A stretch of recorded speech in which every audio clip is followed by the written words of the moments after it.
Ia, croeso i chi gyd yma. Da ni'n recordio fel bod ni'n gallu cofnodi'r cyfarfod a i edrych yn ôl os fydden ni angen neu be bynnag.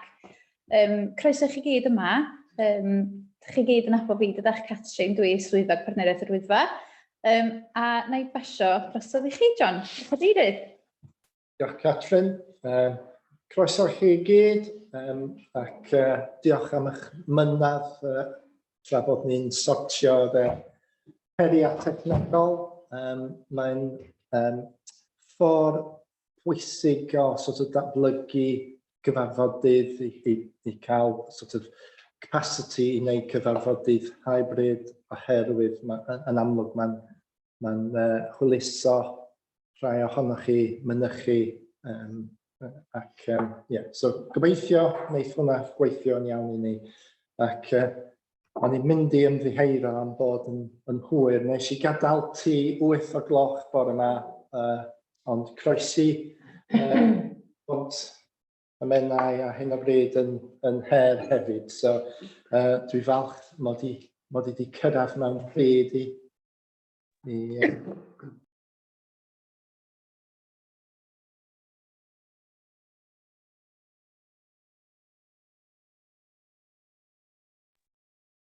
Simon Rogers di ymddiheuro, ond dwi'n wedi derbyn ymddiheuriad arall. Iawn, oce, diolch.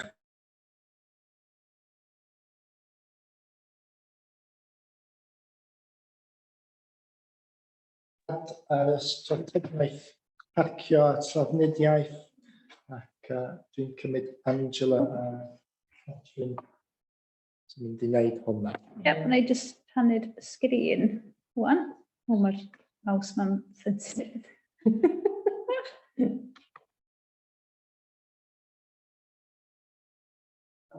Ie.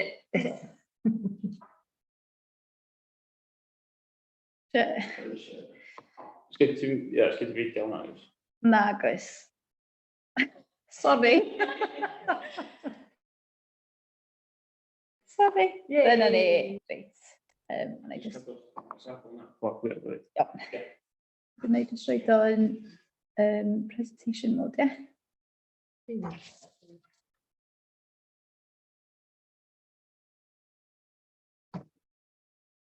Neu jyst gadael o, ie. Iawn. Da ni gyd yn ymwybodol o'r gwaith yma dydan erbyn hyn. Mae o wedi bod yn rhagnu mlaen dipyn o flynyddoedd wan. Un o flaenoriaeth y Partneriaeth i ddweud y gwir ers lansio cynllun yr Wyddfa. Da ni wedi bod yn gweithio arwain, Angela a fi yn cyd-arwain ar y gwaith, a da ni jyst yn teimlo bod ni angen rhoi diweddariad llawn i chi ar lle da ni anni, am bod na dipyn o brosiectau di bod yn digwydd dros y flwyddyn dwytha. Felly, na ni jyst rhoi trosolwg sydyn o'r cefndir i chi heddiw yma. Wneith o'n adael i fi wyd y sleid. Sgrwlio lawr wedi yn gweithio. Na i drio hwn.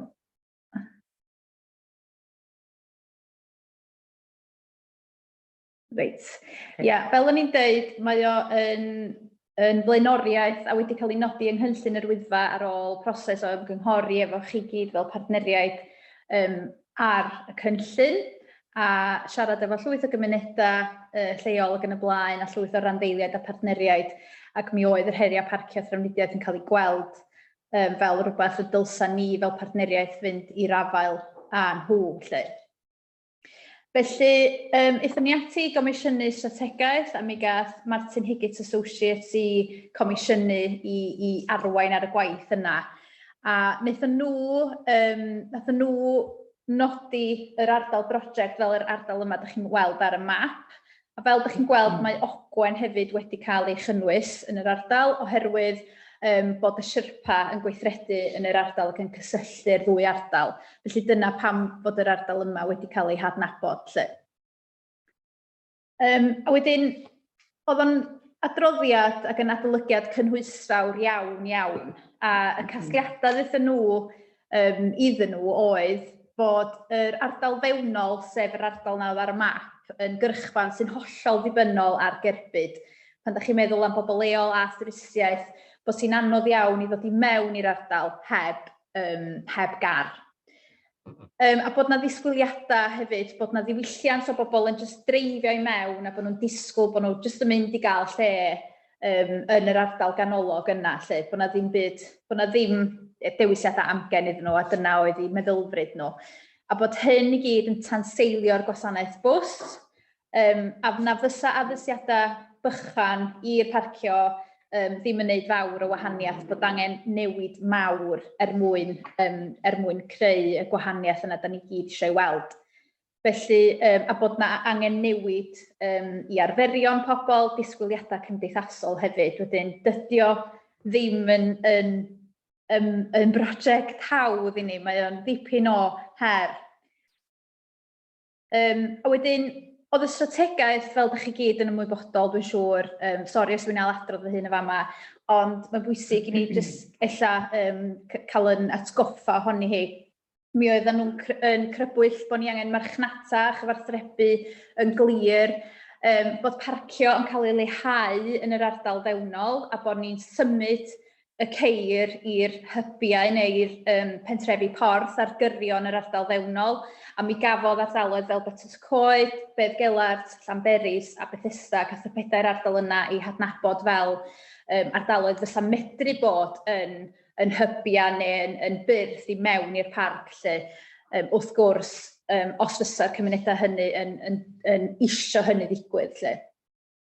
Wedyn, drwy wneud hynny, fysa na angen bod yr rhwydwaith bws yn cael ei wella'n sylweddol a bod yna ddewisiadau amgen, mwy o ddewisiadau o ran heirio beics trydan a bod sy'n hawdd i ymwelwyr allu symud o gwmpas yr ardal. Ar y funud, dydy hynny ddim yn wir, wrth gwrs. A bod na wasanaethau ychwanegol yn cael ei datblygu yn yr ardaloedd porth yna, a bod yna gyfleoedd i busnesau newydd sefydlu ac yn y blaen, o ran llogi beiciau, mynediad, teithio tywys, trafnidiaeth ar alw, trosglwyddo bagiau ac yn y blaen. A wrth gwrs bod yna fynediad i bobl leol i'r gwasanaethau yma am bris rhad neu hyd yn oed am ddim. Bendant i'r rhwydwaith bysys. Wedyn, be oedd y prif beth oedd gynnyn nhw'r ethos mewn ffordd oedd y sicrwydd yma o allu teithio o gwmpas. So bod ymwelwyr yn cael y garantina bod nhw'n cyrraedd yr yrru a bod nhw'n gwybod maen nhw'n mynd i allu symud o gwmpas heb i ceir. A mae'n mynd i fod yn ddibynadwy ac o safon uchel a bod o'n arloesi yn hynny o beth. Lle. Bod yr ardal yn arloesi. Wedyn, y weledigaeth oedd, neu jyst allan hwn sydyn, bod ni'n darparu cynnig twristiaeth cynaladwy o safon fyd eang sy'n galluogi ymwelwyr i fwynhau'r ardal mewn modd sy'n gwarchod y dirwedd ac yn cyfrannu'n gadarnhaol at gymunedau a'r economi leol. Bydd gan ymwelwyr fynediad at wasanaethau trafnidiaeth carbon isel o ansawdd uchel, fforddiadwy a hygyrch gyda gwybodaeth ragorol a fydd yn lleihau eu heffaith ar y dirwedd warchodedig. Bydd cymunedau yn elwa ostyniad mewn parcio a thagfeydd gwell, gwasanaethau, trafnidiaeth a buddsoddiad mewn cyfleusterau cymunedol. Bydd yr economi leol a busnesau twristiaeth yn elwa drwy wariant uwch gan ymwelwyr yn yr ardal. Lle mae'r weledigaeth yna'n cwmpasu yr holl argymhellion mewn ffordd, a'r holl obeithion. Wedyn mae yna fuddion yn amlwg i weithredu'r gwaith yma, mae yna fuddion amgylcheddol, economaidd a diwylliannol, a dwi'n gwybod bod chi'n ymwybodol o beth ydy heini wedyn daim drwy heina i gyd. Wedyn, ers derbyn yr adolygiad, da ni wedi cyflwyno do Angela i lwyth o bwyllgorau a grwpiau ac yn y blaen, mond mwyn cyflwyno'r weledigaeth mewn ffordd. A dwi'n meddwl bod sy'n bwysig nodi bod y gefnogaeth i'r weledigaeth wedi bod yn eithriadol o gry ym mhob un o'r cyfarfodydd yma da ni wedi gyflwyno. Da ni'n mynd i blesio pawb wrth gwrs, ond mae pawb isio'r un peth yn y dyfodol. Ffordd da ni'n cyrraedd fanna eto i'w drafod wrth gwrs, ond yn bendant mae pawb yn gefnogol i beth da ni'n drio i gyflawni. Wedyn mae'r prosiectau, da ni'n mynd i fod yn sôn amdano nhw rwan. Pa mae'r prosiectau yma? Wel, Mae'r prosiectau wedi cael eu nodi yn adroddiad Martin, a da ni hefyd wedi cael cefnogaeth gan Drafnidiaeth Cymru, ond mae yna bots o arian wrth gwrs efo penawdau gwahanol, a maen nhw efo be maen nhw eisiau gwario'r, mae gen nhw penawdau maen nhw eisiau gwario'r arian arno fo lle. Felly da ni ddim gorfod dewis a dethol be oedd yn addas sydd yn nhw o ran gwario'r arian, a be oedd ni eisiau i wneud gyntaf, lle be oedd yn addas i ni i wneud gyntaf. Geithon ni fuddsoddiad yn y flwyddyn gyntaf o 430 o filoedd, a'i drw be wnaethon ni yn y flwyddyn yna efo chi sydyn. Ia, fi sy'n dechrau hwn, cer ymlaen.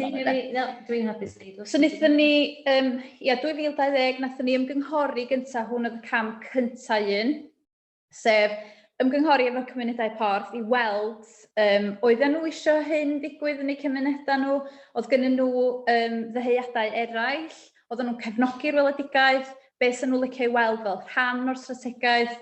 Felly oedd hwn yn un o'r camau pwysig cyntaf un wnaethon ni yn yr bedair cymuned. Wedyn gaethon ni gefnogaeth Trafnidiaeth Cymru i wneud hwnna.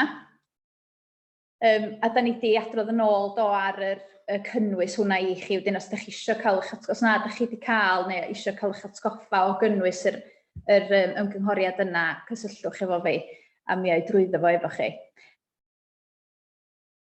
A wedyn yr rhagarchebu ym Mhen y Pas, nath hwn ddigwydd, wnaethon ni, da chi'n gwybod y stori dydach yn ystod Covid, neu cyn i ni fynd i mewn i lockdown, oedd y ceir wedi parcio ar y gylffordd i lawr at Pen-y-Gwryd cyn i'r staff hyd yn oed gyrraedd at y maes parcio.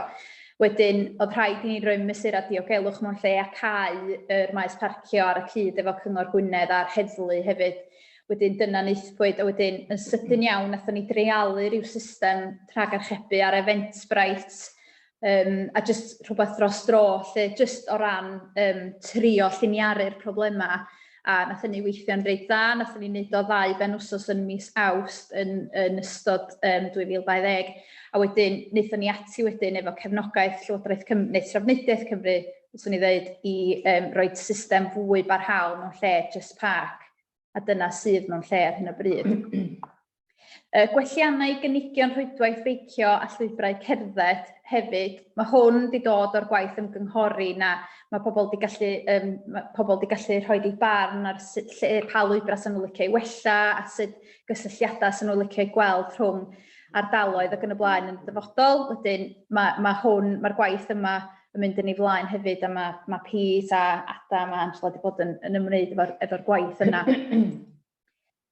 A wedyn astudiaeth trafnidiaeth gyhoeddus yn edrych ar y rhwydwaith ac yn y blaen, gath hwn i ddechrau'n 2020, a fel ydych chi'n gwybod, mae'r gwelliannau yna wedi digwydd dydy blwyddyn yma i'r rhwydwaith y Sherpa.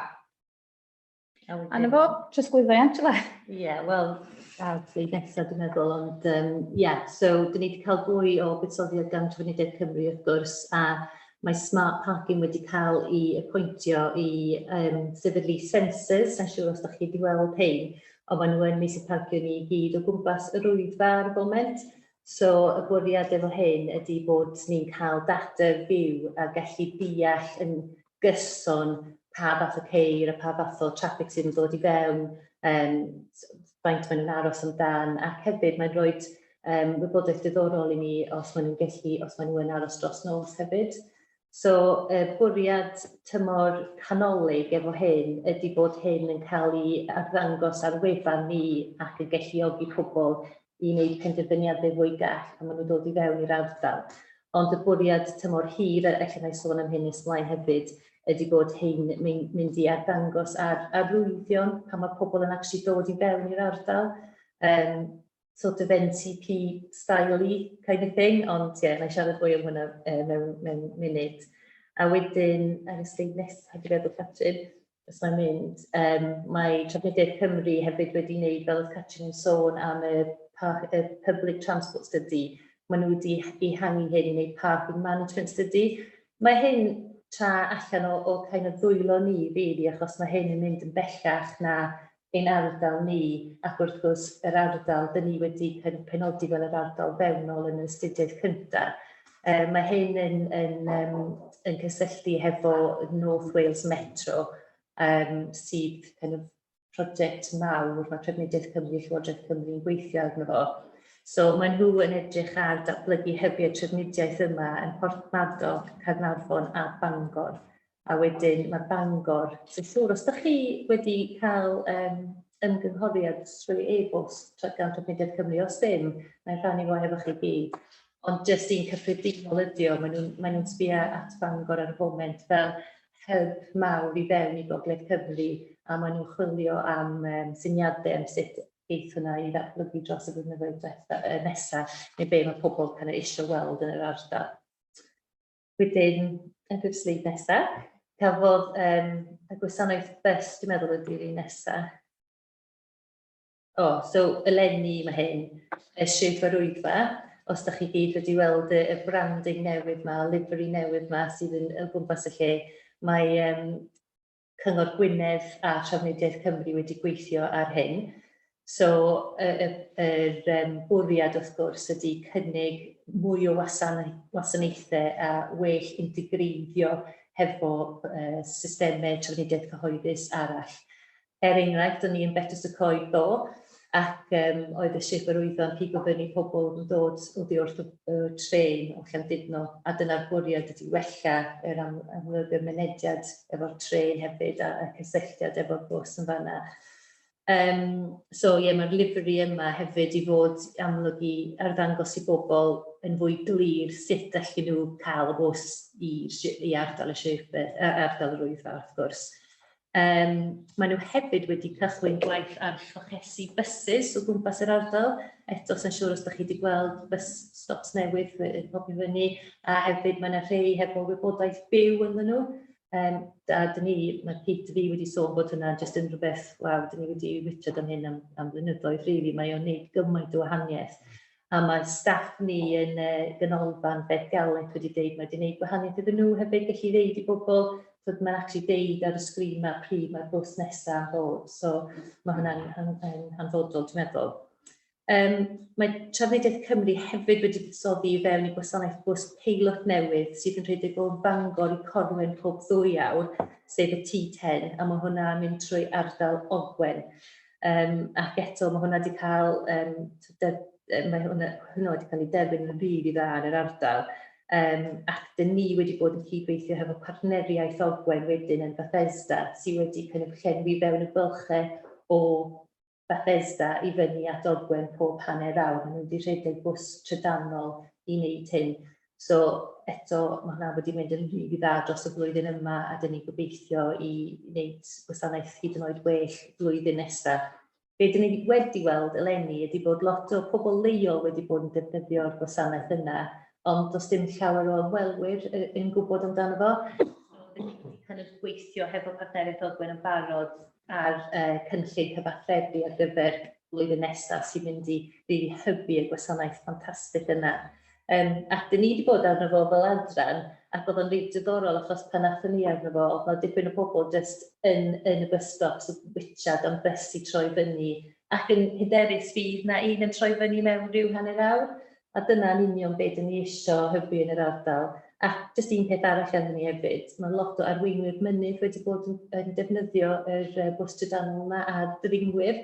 Ac os ydych chi i gyd yn cofio yn yr ymgynghoriadau cychwynnol oedd Catrin i fi yn arwain arno fo, oedd y maes yna, os ydych chi, yn rili dwrus neu yn poeni eich am y strategaeth yma, sut oedd nhw'n mynd i cael mynediad at y mynyddoedd. So mae'n briliant i weld bod nhw i gyd yn defnyddio yr bus fennol yna. Wedyn, ar y sleid nesaf. So eleni mae hyn yn ddigwydd. Mae Trefnidiaeth Cymru a ni wedi cydnabod bod yr arwyddion o gwmpas yr ardal yn gallu bod eich bach yn confusing. Y bwriad oedd, hefo be o'n i'n sôn am y sensors, oedd gennyn nhw darn o arian ac i defnyddio neu i roed yr BMS signage, so be mae hwn yn virtual medium signage neu rhywbeth, so arwyddion digidol sydd yn dangos y wybodaeth byw yn faint o lefydd sydd ar gael yn y meysydd parcio. Ond ar ôl sgwrs hefo fi o Catrin, o'n i fel, dio ddim yn rili wneud synwyr i bobl, os maen nhw'n dod i fewn i'r ardal, a maen nhw'n weld rhywbeth fel Partneriaeth 2 le ar ôl, neu maen nhw'n weld yr enwau mes i parcio. Dio ddim yn rili golygu lawer i bobl sydd yn dod y ffordd, dyn nhw ddim yn gwybod le mae y mes i parcio yma. A diolch beth, mae Trafnidiaeth Cymru wedi cytuno efo ni, a maen nhw wwan yn gwneud scoping study ar draws dim jyst yr ardal yr Wyddfa Gogwen, ond ar draws Parc Genedlaethol i gyd, sydd yn very exciting i fi. Ella, fel dwi'n sôn, mae hyn yn dangos dipyn am fy mywyd i, ond dwi'n very excited am hwnna. Ond y bwriad ydy bod erbyn diwedd y flwyddyn ariannol yma, fydd y scoping study yna wedi cael ei wneud, a wedyn gobeithio fydd o'n mynd i waith yn y flwyddyn nesaf. So fydd o ddim yn ddigwydd yn sydyn iawn, ond fydd o'n briliant i cael rhywun neu grŵp o bobl sy'n mynd i rili meddwl am y visitor journey yma, o le mae pobl yn dod, be maen nhw'n weld ar y ffordd i fewn i'r ardal, a be sy'n mynd i bod yn effeithiol i arwain nhw i'r llefydd cywir, neu llefydd dyn ni eisiau arwain nhw mwyn cael fwy o trafnidiaeth cyhoeddus. So, beth sy'n nes. A wedyn o'n i'n sôn am y teithiau llesiol yma nath cael ei cydnabod yn yr ymgynghoriad cyntaf. Mae hyn yn mynd yn ei flaen, a mae yna well-tag assessment, mae hwnna yn Welsh Business Case Assessment. Mae Trafnidiaeth Cymru a Llywodraeth Cymru yn gorfod roed at yr y foment y dau rŵt, neu darnau o rŵt ydyn nhw sydd yn cysylltu rŵts ehangach, ydy Betroscoed i Llanrwst a Bethesda i Zipworld. A mae'r dau yna wedi cael ei methu os liciwch chi dros y blynyddoedd rili, achos maen nhw'n reit anodd i cysylltu.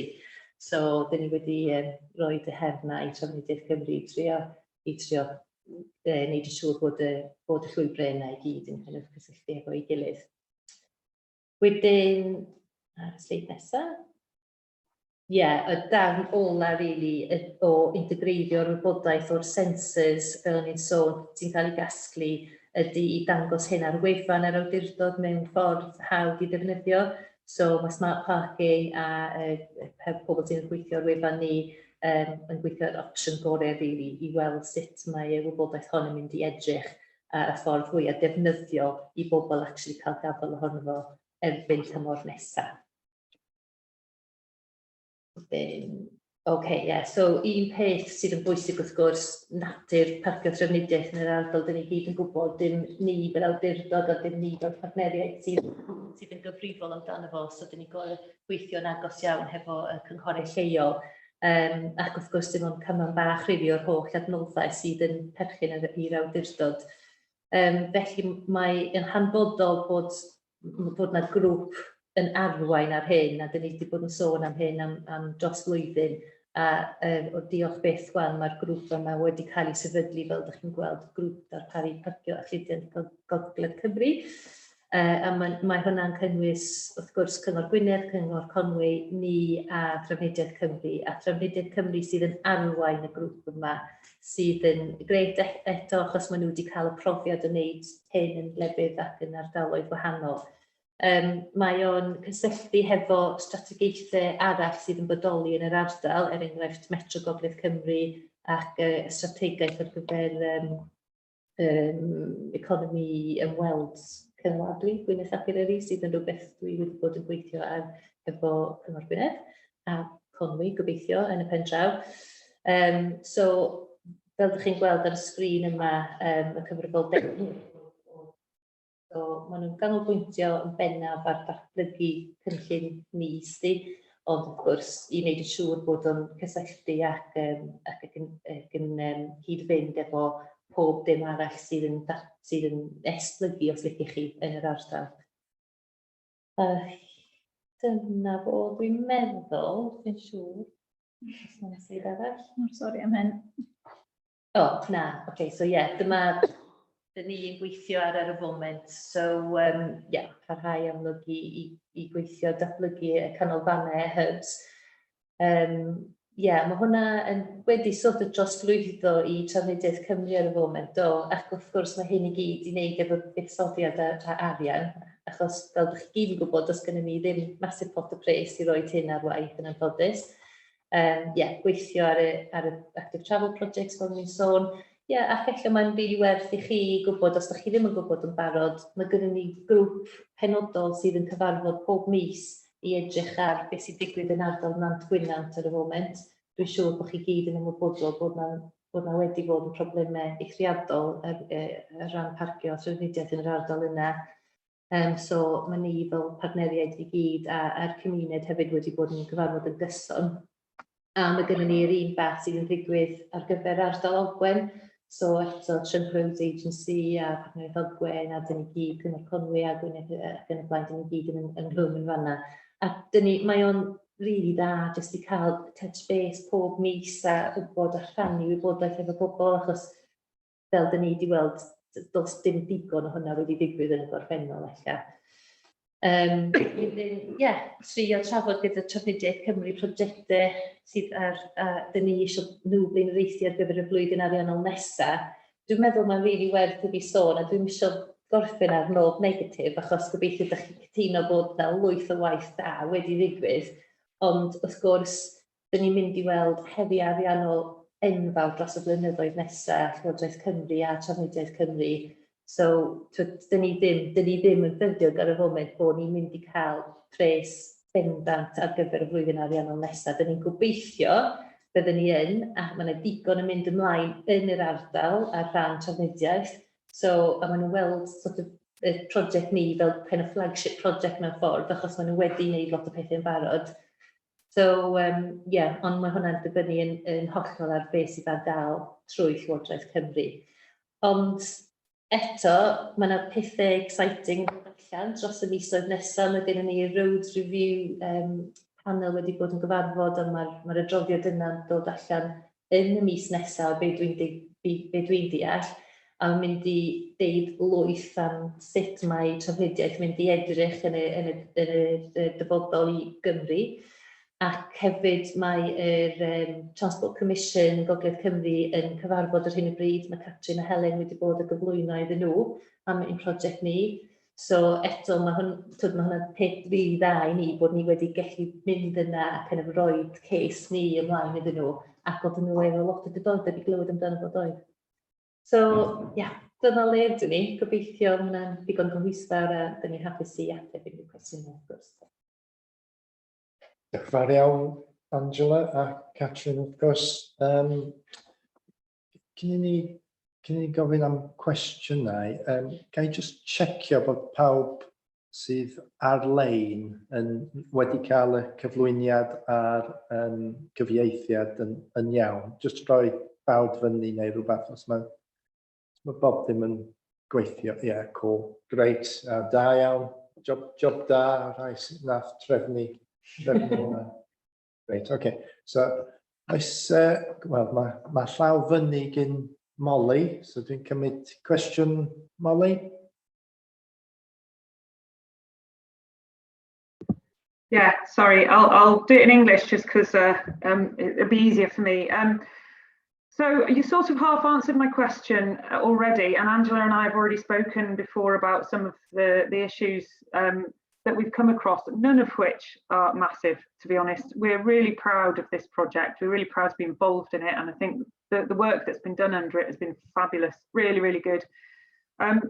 My main concern, and it's, like I say, a relatively small one and partly answered already, is that I have noticed in Bethesda in particular that there are conflicts with the car park on certain days, particularly at the weekend with the football field. The last time I parked there, it was really, really full. And it was mostly full with people taking their kids to play football on the pitch, which is adjacent to it. And I've also been involved with some work at Paddon Lake, and the country park have asked us for an extension for the car park there. And it concerns me that this may have a knock-on effect on communities where those hubs are located, and that might be that they're going to ask us for increased parking areas that will then impact on the environment in which they're located. So I'm just concerned that we need to move forward with this next phase to look at the hubs further afield, so that the knock-on effect doesn't really affect those smaller village hubs that we've currently got, and that work's progressed. I know you sort of answered it, Angela, because you said there was some work being done by Transport for Wales to look at Bangor and Carnarvon. How quickly is that going to happen? I think as quickly as they can move, really, Molly. The consultation is open now on Bangor, like I was saying, and I'll pass it to Catherine to circulate to everybody. I happen to have it personally, really. It came through to my inbox, but I suspect that's over the next few years. But it's guaranteed that Bangor is going to be developed as the main hub into North Wales, just because of its connections currently. It makes total sense, doesn't it? Yeah. And the encouragement of people to come on train, which is the priority of Welsh Government in general now, is to better the train service in order to, make sure that to reach net zero, which are their, priorities obviously by 2030. So I don't think any work, as far as I know, has started in Carnarvon yet. Porthmadog, when Catherine and I presented to Cabinet Cyngor Gwynedd, the member for Porthmadog was Jeffries. I was really keen to be involved as well. And it's certainly one of the areas that we are trying to encourage people to go as well, to get the through into Beirgellet and the Nantgwynant area, because that's where that bus comes from. And it's a good hub for the Traws Cymru buses coming from Mid Wales. So that's beginning, I think, at the moment. But yeah, you're right, Molly. I mean, I think Partneriaeth Cymru, Transport for Wales, want to move into that next phase now as well. And I suspect that when the outcome of the North Wales Transport Commission comes out, they're going to have more of a strong case to do that.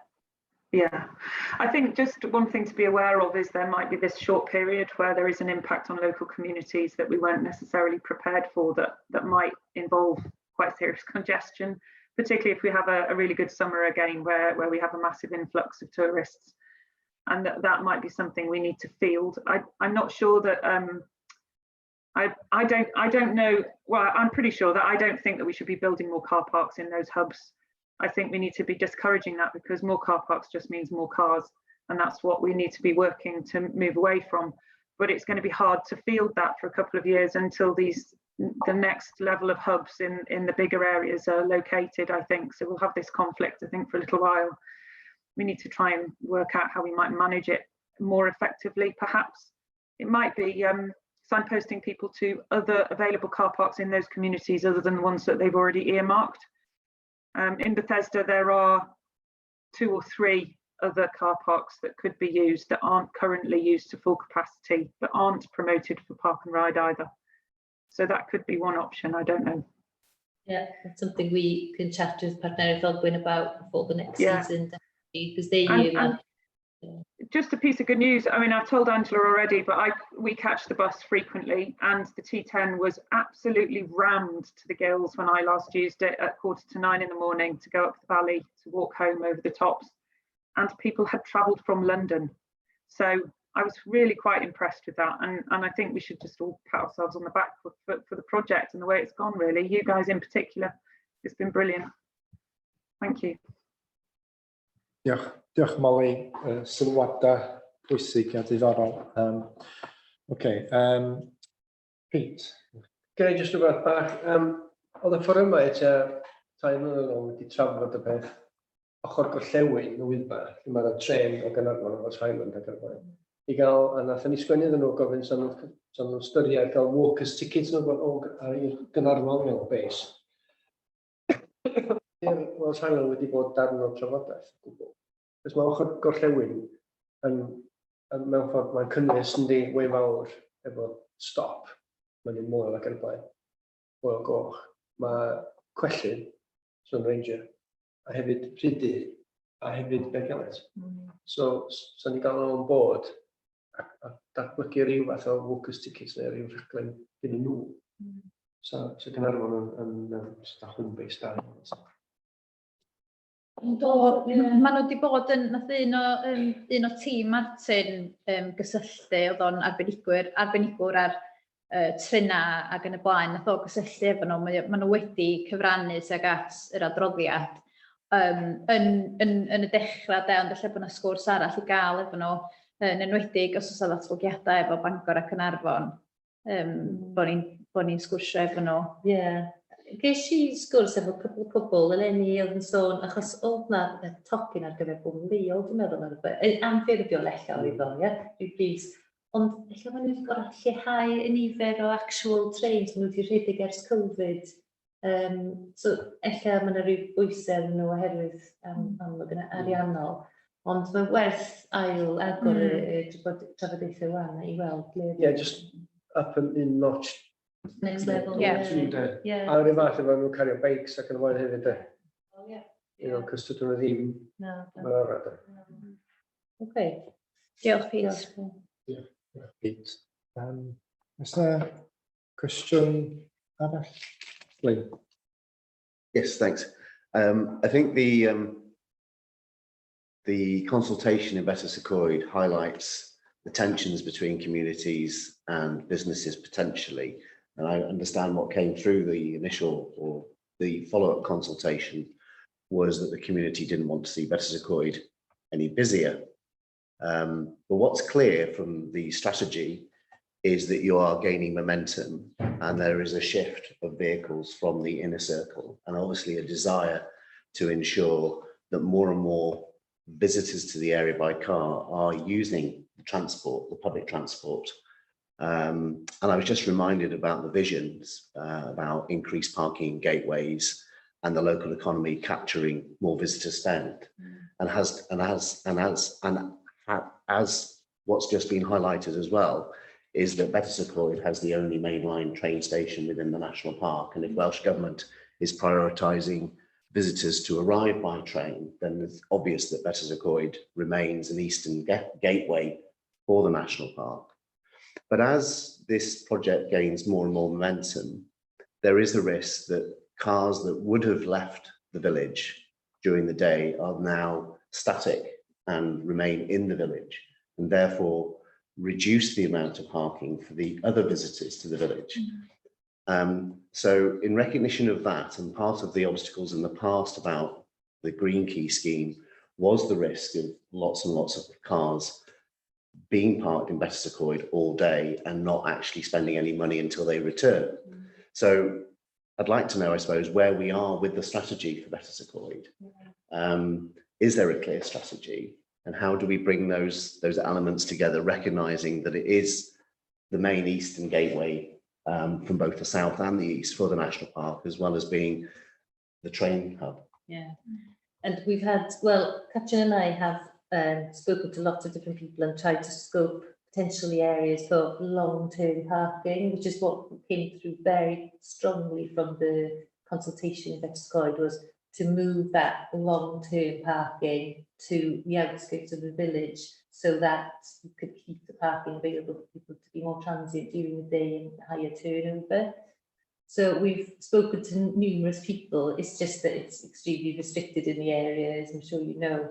But we have looked at Caen Coed on the way out of Better Secoid towards Solar Falls area with NRW, and potentially we're looking at prospects of that, although that's still very much in debate mode, and that could potentially be something that we may pilot in the future to see how that goes, as it's a free car park at the moment, and the bus goes in that direction anyway. But of course, we've got to think about the road safety there, because it's a pretty fast road and they need to be a very specific bus stop or even a crossing for people to come over to that bus, to that car park.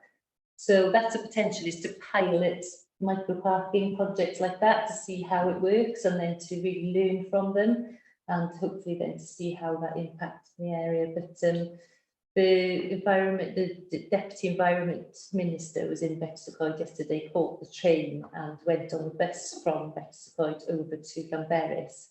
So I was obviously there a couple of minutes meeting, and was impressed with the whole system. So it's certainly, as you say, is definitely recognised as a gateway in that area. At the moment, I mean, it's kind of over to Transport for Wales, isn't it? Because we don't have a pot of money, unfortunately, that we could kind of allocate to certain places. What Katrin and I try to do is scope out what people are asking or want, and then present a case, and then hopefully it gets picked up and taken on. So that's kind of where we are at the moment, is trying to scope where there could be potential for, as you say, potentially moving that longer term parking in those summer months out of the main village area. Definitely capacity is Yeah. an issue. I know that various scenarios were put forward by the Higgett, is it Higgett? Yeah. Yep, get it right. Study as to potential solutions. And I feel they have not necessarily been tested to exhaustion. Okay.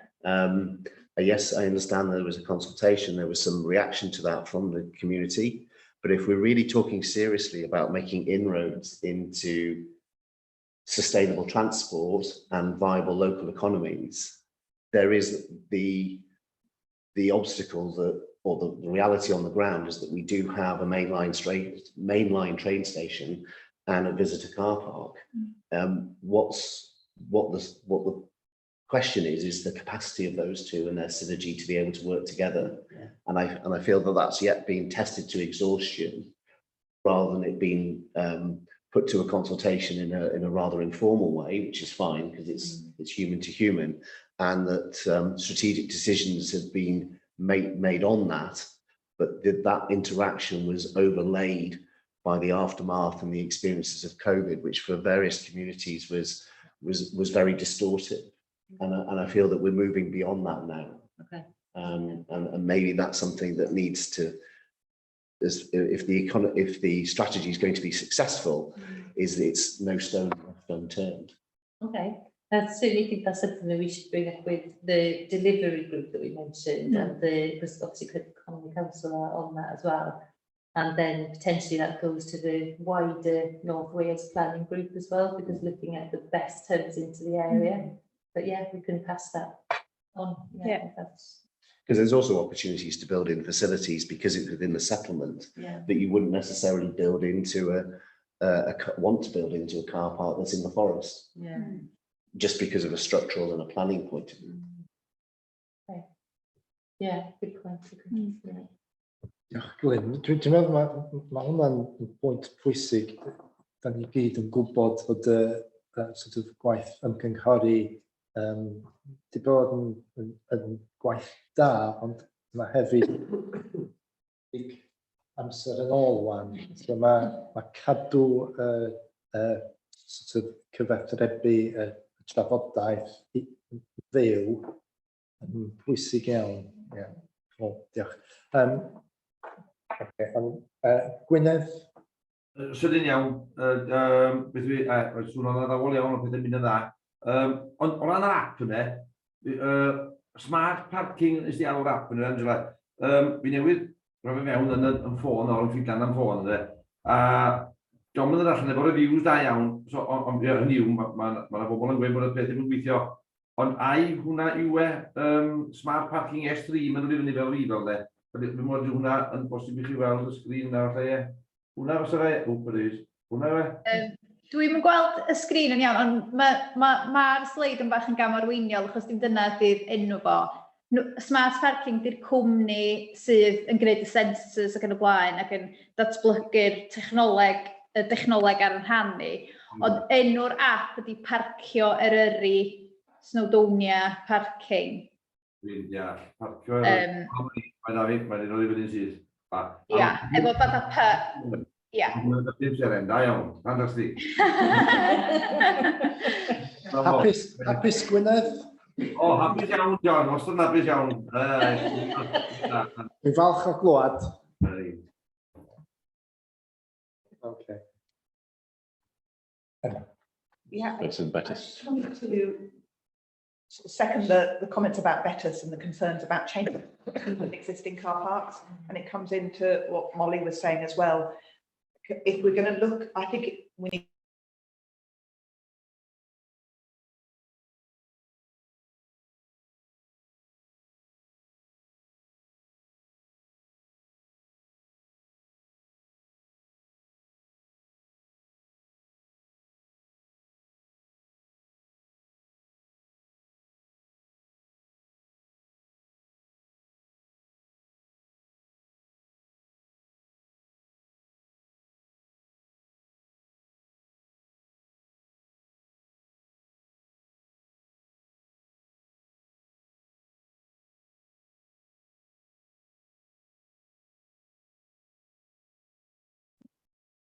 Bod yr ystafell ar miwt.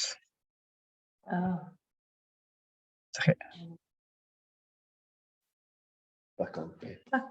Di hwn. Di hi hyn Dach chi'n nawr. ôl. Glywed ni, ie? Dyn yma. Ie, di pawb yn clywed. We can hear you, Catherine, but we didn't hear anything that Emma said. She went quiet. Emma. Myself, it was only actually Molly to tie into something you said about changes in parking in Llanberis and needing to extend car parking, and concerns that we look at the changes in patterns of usage of existing parking and look at all the gateway hubs to ensure that there's development of longer term parking, so that the parking within the hubs themselves allow that changeover of patrons to spend their money in the local economy. So just to reiterate that it was an issue particularly for betters with the mainline station, but it's an issue for other hubs as well. Yeah, agreed. Diolch. Okay. Weld cwestiwn arall. Okay. O'r trafodaeth yna, dwi'n meddwl mae cwpl o pethau yn sefyll allan. Mae'r angen i ni fel Partneriaeth parhau efo'r trafodaeth oherwydd mae lot o gwersi o'r cyfnod y pandemig, a be da ni wedi dysgu o hynna yn dechrau setlo lawr rwan. Da ni'n gweld o efallai bach yn glirach mewn ffordd ar ôl chydig amser. So mae trafod, mae sawl cwestiynau a pryderon wedi cael eu codi, ac mae angen gwneud yn siŵr bod ni'n para i trafod ac ystyried opsiynau. Ond mae pwynt arall sy'n dod allan o pwynt Molly a sawl arall, dwi'n meddwl. Ac Angela, chi wedi sôn am cwestiwn arian i cefnogi parhau momentum y gwaith yma. So ar hyn o bryd, mae'r Comisiwn Trafnidiaeth Gogledd Cymru yn gweithio yn tystiolaeth ac yn y blaen. Ac mae'n edrych i fi fel partneriaeth, so ni'n gallu adnabod bod yn glir ar y blaenoriaethau da ni gyd yn glir arnyn nhw, a jyst roed hwnna i mewn i'r comisiwn fel plythyr i pwysleisio os allwch cefnogi elfennau yna, i symud y prosiect ymlaen. Does na ymgynghoriaeth agored, ond maen nhw yn derbyn sylwadau ac yn y blaen. So plythyr, ar wrth gwrs, fel partneriaeth, mae lot o mudiadau gwahanol, mae'n llais pwysig, sy'n dda defnyddio'r llais yna i wneud yn siŵr bod y gwaith da sydd yn dod allan o'r prosiect yma yn cael ei adlewyrchu yn gwaith y comisiwn. Allwn ni ddrafftio llythyr a gyrru o gwmpas i am sylwadau, gen chi gyd? Ie, neu rhyw hwnna lawr gyda gweithred. Nawn ni symud ymlaen felly. Yr eitem nesaf, yr Wyddfa di-blastig. Drosodd i chi, Alec. Y croeso. Bach yn hwyr o'r croeso. Diolch, mae'n rili braf cyfarfod chi gyd. Dwi wedi bod lot o'ch enwa, ond mae'n neis cael rhaid wyneb i'r enwa yna. A jyst wrth sgrin i hynny. So ni jyst yn cyflwyno Alec i ddweud y gwir, achos da ni newydd benodi Alec i'r tîm ers faint o 5 mis? Dim llawer o gwbl, 5 wsos. Felly, a mae wedi dechrau y gwaith yma mor sydyn a jyst wedi mynd yn syth i mewn iddi. Da ni'n falch iawn o gael o fel aelod o'r tîm Partneriaeth. Diolch, Catrin. Ie. So, pwrpas y 3 sleid yma, jyst roed chydig bach o diweddariad i chi o lle da ni arni efo'r prosiect di blastig. Ers dechrau 5 wsos yn ôl, wedi ymgolli fy hun yn y byd di blastig a dwi wedi ddarllen y deunydd ar y pwnc sydd allan yna. Gan cynnwys yr adroddiad Share Impact Limited, yr un nath y Prifysgol Bangor a Newydd Ymddygiad, yr un Cymdeithas yr Yrru a rhai eraill. Dwi hefyd wedi gwneud ymchwil allanol i fewn i ymgyrchoedd byd-eang sydd yn bodoli yn barod a wedi ddarllen adroddiad Zero Waste Scotland. Ac ar ôl cael y cyd-destun yna, mae wedi bod yn reit hanfodol i fi ddechrau mynd allan ac actually siarad efo busnesau lleol a ddarganfod beth sy'n digwydd ar y ddaear. Mae hynna wedi bod yn rili diddorol a dwi wedi cael synnwyr yn barod am ei deron y cyfleoedd sy'n yna o rhan bontio i ddiblastig. A dwi wedi cael hefyd adwaith cyffredinol i'r prosiect. Mae nifer o bethau wedi cael eu swnio yn barod. Mae yna themau reit clir am y diffyg isawdeilaeth, cyfyngiadau masnachol sy'n yna, a hefyd y problemau efo cyflenwad nwyddau. Ond mae yna pethau fedrwn ni wneud yn barod yn sicr fel awdurdod gan ei dechrau off efo wneud yn siŵr bod ein tŷ ni mewn trefn.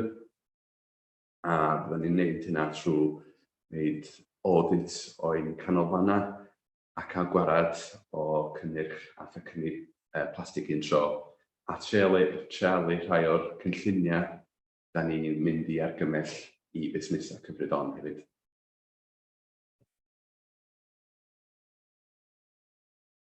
Da ni wedi dechrau trafod a dwi wedi gwneud ymchwil i fewn i rhai syniadau ac argymhellion gen adroddiad Share Impact, ond hefyd rhai syniadau da ni wedi trafod ein hunan. Mae DRS yn feddwl Deposit Return Scheme, mae hwn yn rhaglen bydd yn dod allan yn Gymru yn 2024, dwi'n meddwl. Mae'n cael ei treulu yn yr Alban ar hyn o bryd. Ond mae'n syniad dyna ni ella mabwysiadu DRS scheme lleol ein hunan a creu rhwydwaith o busnesau sydd yn cynnig disgownt trwy'r periannau yma am ailgylchu. Da ni hefyd yn edrych i fewn i ffynhonnau dŵr. Byddwn ni'n rhoi ffynhonnau dŵr i fewn i'n meysydd parcio cyn y tymor nesaf. A wedyn yn argymell i busnesau arwyddo i fyny fel gorsafoedd dŵr i Ffil Wales. Dwi hefyd wedi cael wneud ymholiadau gyda TerraCycle sy'n cwmni allanol sy'n ailgylchu peth anodd i ailgylchu fatha plastigau meddal a byddwn ni'n chwilio fewn i'r posibilrwydd o busnesau lleol yn mabwysiadu hynna. Da ni eisiau ymgysylltu efo'r ymwelwyr trwy ysbrydoli nhw gyda arddangosfeydd fel yr un, sori, hwn i ffwrdd. Y rhai ar y dde yma. Mae dal ar y sgrin yn rhywbeth. Ond di? O, oce. Ac hefyd, ella gosod banana cam ar ben ar copa'r Wyddfa i ddangos sut mae banana yn ddiraddio dros cyfnod. Da ni hefyd yn chwilio fewn i adloesi o rhan madarch sy'n bita plastigau ac enzymes. A dwi'n gwneud ymchwil i fewn i cynnyrch di-blastig, a fedrwn ni cynnig i busnesau fel ystod stoc barod i'r Wyddfa.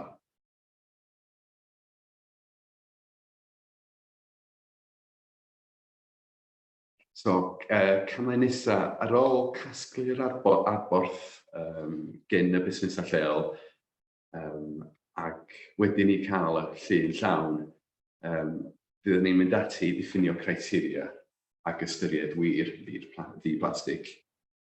Fyddwn ni'n diffinio parth i'r Wyddfa, a pa cymunedau fydd y prosiect di-blastig yn cynnwys.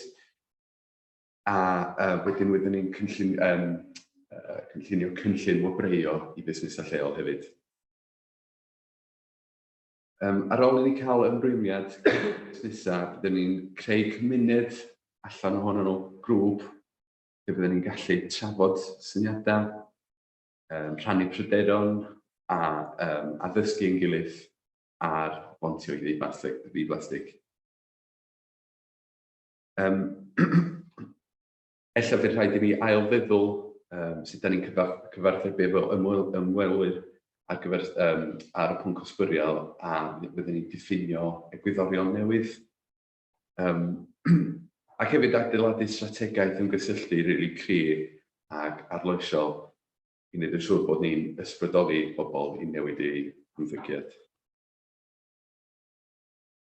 Byddai hefyd yn cynnig cymorth i busnesau a'r cyrchu adnoddau di-blastig, a trafod gyda wholesalers a distributors i ehangu ystod stoc nhw, a delio gyda cwmnïau allanol ar darparu gwasanaethau ailgylchu ac yn y blaen. A na fo i gyd, diolch yn fawr, os gwrs gennych chi unrhyw cwestiynau. Lle i ychwanegu, chwech wythnos neu jyst dros 5 wythnos, a yn amlwg mae Alec jyst yn dechrau sgwlgio'r gwaith yma, so dwi'n really impressive o beth ti wedi gwneud yn barod, ond o'n i'n gobeithio eich heddiw, os gennych chi fel y Partneriaeth unrhyw mewnbwn yn gwybod, da ni wedi gyfarfod rhai ohonych chi yn barod yn un i un.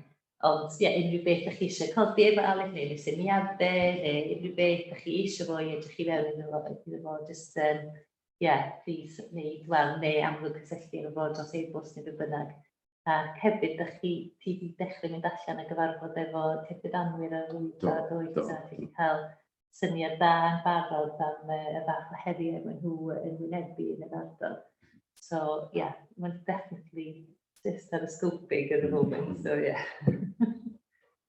Diolch yn fawr iawn, Alec. Cwestiwn? Charles. Thank you very much. Just one thing that immediately sort of comes to mind is that you've got your obviously recycling plan and water stations and things like that, which is great.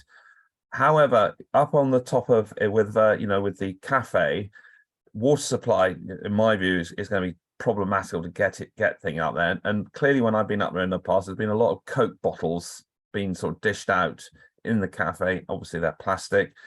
What sort of plans have you got to try and change that habit? And obviously getting transport and consumables up there, clearly plastic is going to be the cheapest, probably the easiest way to do that.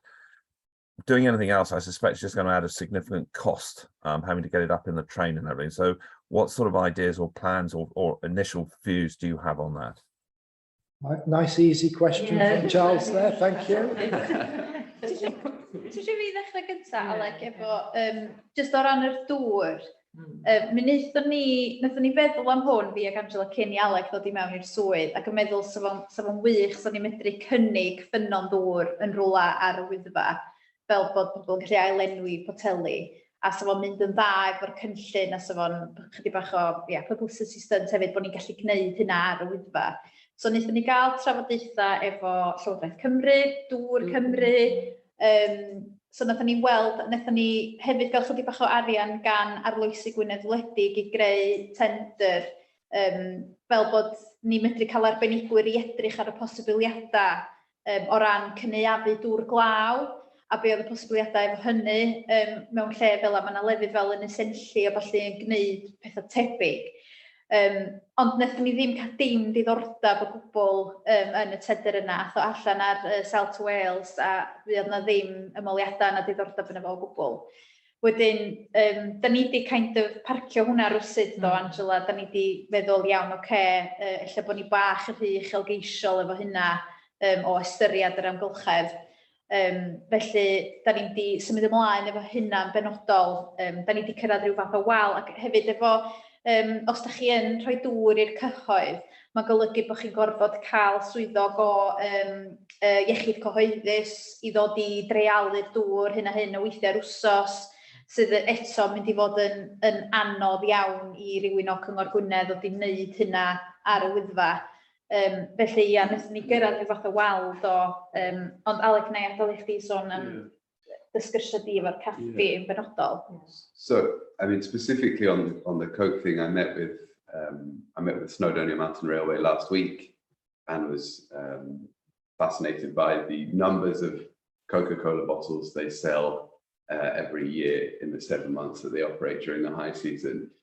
And it's certainly a challenge and a very big one, because I don't think there's a particular enthusiasm to lose out on that revenue stream.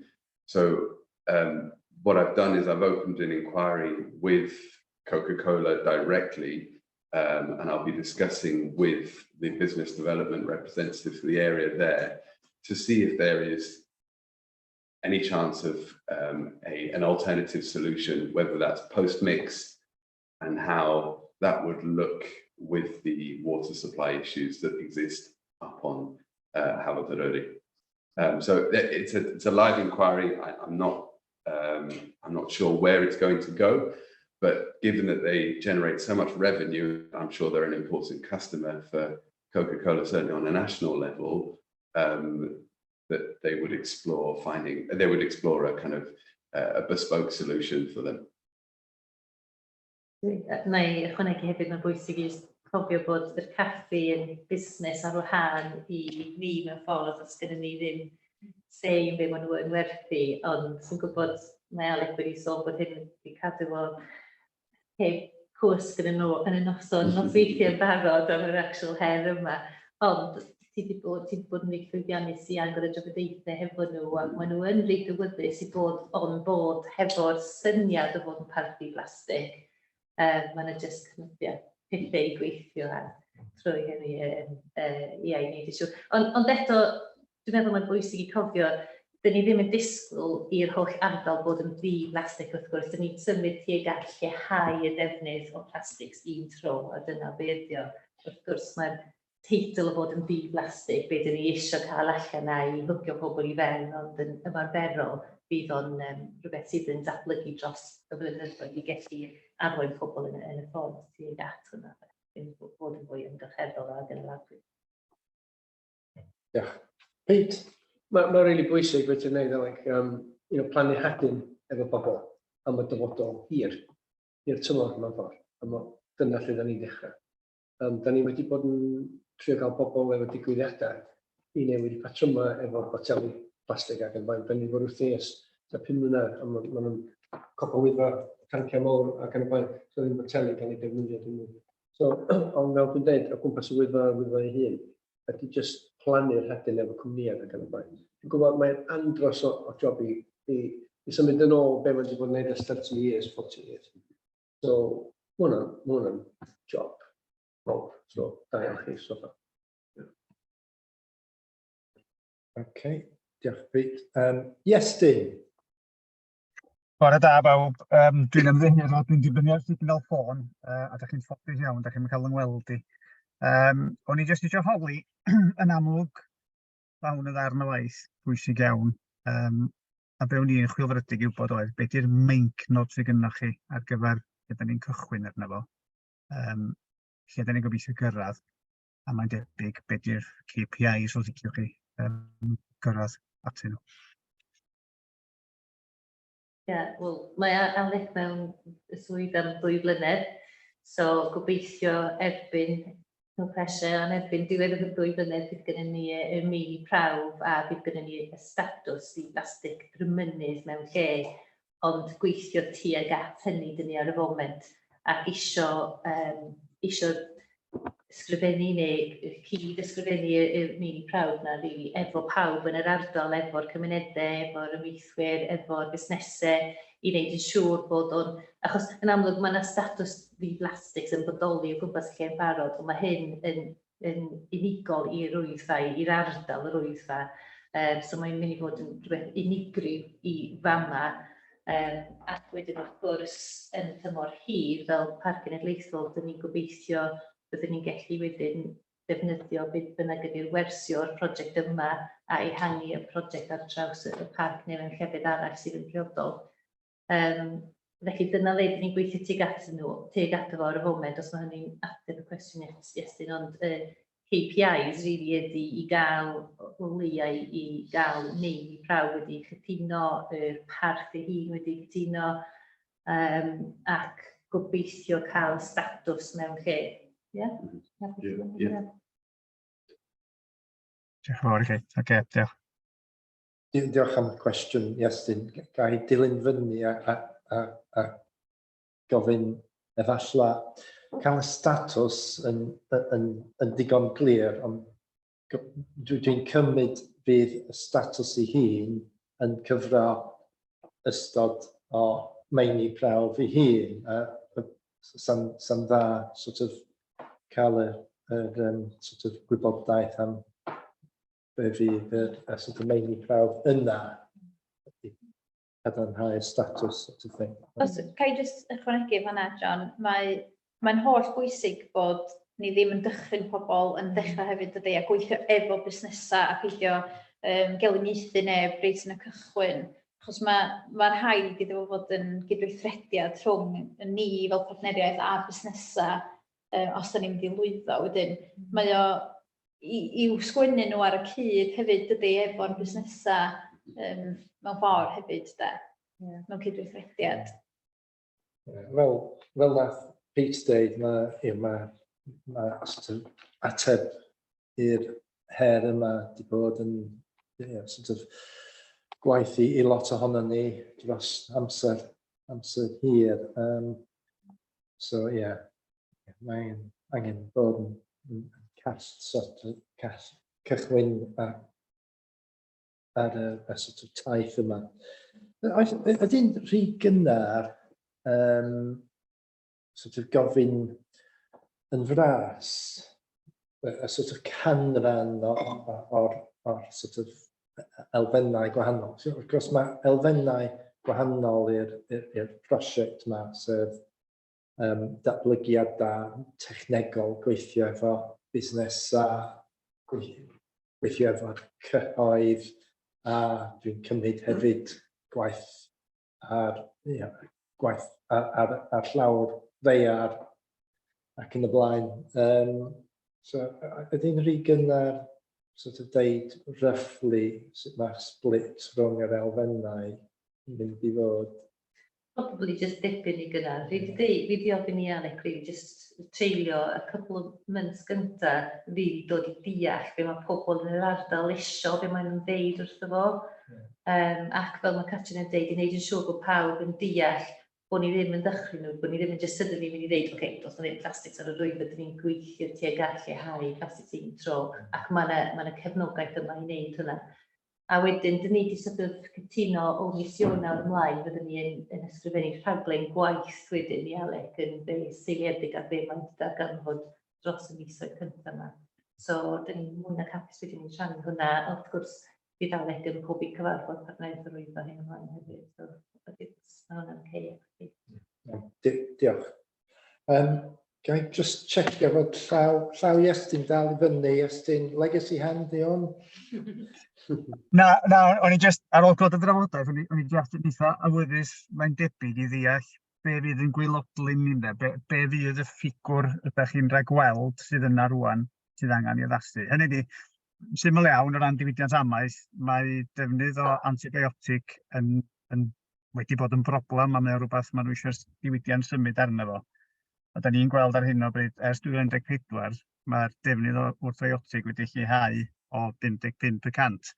Felly, bewn ni feddwl oedd, be di'n mesur ni ar hyn o bryd, a be da ni ddeud ydy'r llwybr da ni ddilyn mewn ffordd i gael at y Wyddfa di blastig. Dwi'n gwybod bod heb blastig ydy'r pen draw, ond dwi'n cymryd bod ni fesur beth sy'n ar rwan, a bod ni osod yn llwybr wedyn sydd da ni'n cyrraedd at hwnna. So rhyw sort of holi rownd hynny o'n ni, oes na waith yn cael ei wneud ar reit be di'n man cychwyn ni felly. Ie, a dyna'n union be mae Alec yn neud ar y foment, a yn siŵr bydd rhaid rhoi rhyw fath o figyrau fel be mae pobl yn gorfod anelu at, ond ar y foment, wel, ti jyst yn deall be ydy yn ymarferol i bobl, ac sut mae pobl yn gallu neud hynna hefyd, efo cefnogaeth. Ac ar rhan ymeithi, dyn ni wedi cael cyfarfod efo Llywodraeth Cymru, a dyn ni wedi codi hyn yn barod a dweud bod yn amlwg o lot o bobl wedi codi pethau fel silage wraps efo ni yn barod o bale wraps, a lick trays os dwi'n deud pethau fel yma. So, oes na alternatives i hyn, a sut ydyn ni'n gallu gefnogi bobl yn y math o bethau yna, ydy o'n ymarferol i wneud heina rhan o'r actual cynllun yma. Dyn ni ddim yn siŵr eto, ond bendant dyn ni'n anelu at wneud ysyn. Diolch. OK. Symud ymlaen, eitem nesaf, diweddariad Carrieryddu, gwaith. Ti eisiau rhoi USB? O, dim gyn Alec, sori. Nw'n i rannu fo. Na, ti'n iawn o fan, dwi'n meddwl. Y camera. Camera try. O, di'r speaker eich ddim yn pigo chdi fyny. Ti di fama, os ti eisiau? O, iawn. Dwi'n meddwl, yn yr agos, os yn yr agos, dwi'n gweithio. Dwi'n just cychwyn pan siarad. Rai, just cyflwyno chdi, Dan Goodwin, uwch swyddog cadwraeth i gymdeithas.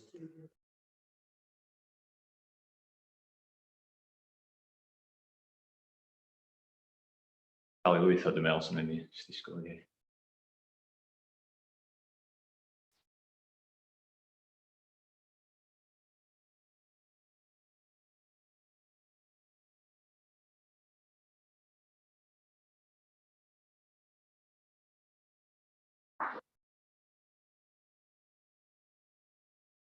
Gwych, diolch yn fawr.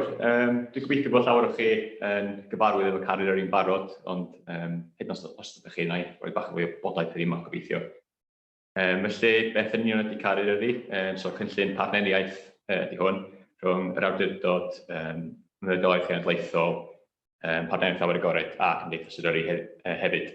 So, bellach, da ni yn y trydydd y flwyddyn o'r cynllun hyn, so nath o gychwyn yn ôl 2020 yn ystod cyfnod clo.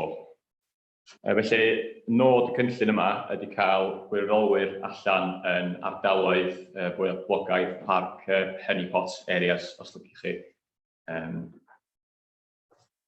Ond hyn ddim just yn y Wyddfa, ond yn llawer ehangach hefyd. Felly, yn ymarferol, mae hyn yn golygu bod yn ystod cyfnod gwyl banc mis Ebrill a hyd at cychwyn mis Medi, a gwirfolwyr allan o dydd Gwener, dydd Sadwrn a dydd Sul. Felly, pam yn union da ni angen y cymorth ychwanegol yma gan gwirfolwyr? Eto, os da ni'n meddwl yn ôl i cyfnod clo Covid, drwy gynnar i'n weld ar teim ar un chi.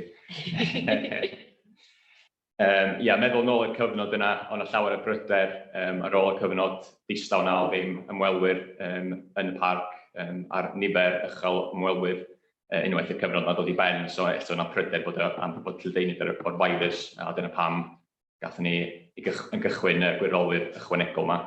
Ond mae'r sicr mae'r angen dal yna hefyd ŵan, a dyna pam mae'r cynllun dal i fynd erbyn ŵan. So sa'ch gallu awgrymu. Sori, o ar un dwytha. Sori. Mae yna fwy o bobl ar y staycations yma ar yr adeg yma gan bod pobl methu yn amlwg hedfan dramor yn ystod y cyfnod yna. A eto rhyw awgrym bod efallai pobl yn ymweld â'r parciau cenedlaethol am y tro cyntaf a ddim yn gwybod be i ddisgwyl. So felly cael gwirfolwyr allan yn darparu gwybodaeth yn y mannau yma. Please. Ie, mae'r map yma yn dangos gwahanol ardaloedd lle mae gwirfolwyr allan ar y dydd Gwener y Sadwrn Sul yma. So mae'n bwysig cydnabod bod o ddim just yr Wyddfa, bod yn amlwg o'r map yma, da ni yn ar llawr o llwybrau y Wyddfa, ond hefyd ardaloedd yr Ogwen. So mynd yn ôl i'r map trafnidiaeth yma, mae hwnna'n sicr, mae yna link rhwng hwnna a be welid fama, ond hefyd lawr yn Cadw'r Idris a Bala hefyd, nath chi weld yn y llun gyntaf yna o llyn tegid brysur iawn. Ie, a beth da ni'n gweld ydy cydberthynas rhwng, yn anffodus, yr ardaloedd sy'n gweld nifer uchel o wylbrolwyr a ella rhai o'r problemau sy'n dod o hynna. Felly, da ni'n ymweld â rhai ardaloedd yn fwy cyson o'i gilydd, enghraifft llwybrau Llanberis. Mae hwnna'n ardal da ni'n ymweld yn gyson iawn o leia yn wythnosol, tra bod ardaloedd eraill fel Gellert a Llyn Dinas da ni'n gweld ardaloedd yna yn llai aml. Slide nesaf, please. Mae hwn jyst yn snapshot bach o'r fath o bethau oedd yn gweld allan, a da chi gyd yn ymwybodol trwy Bartneriaeth yma, fath o problemau yn y ffodus sydd yn dod trwy nifer uchel iawn o ymwelwyr. Efallai yr suggestion yma bod o'n mynd pasio'r carrying capacity sydd gennym ni yn yr yrru.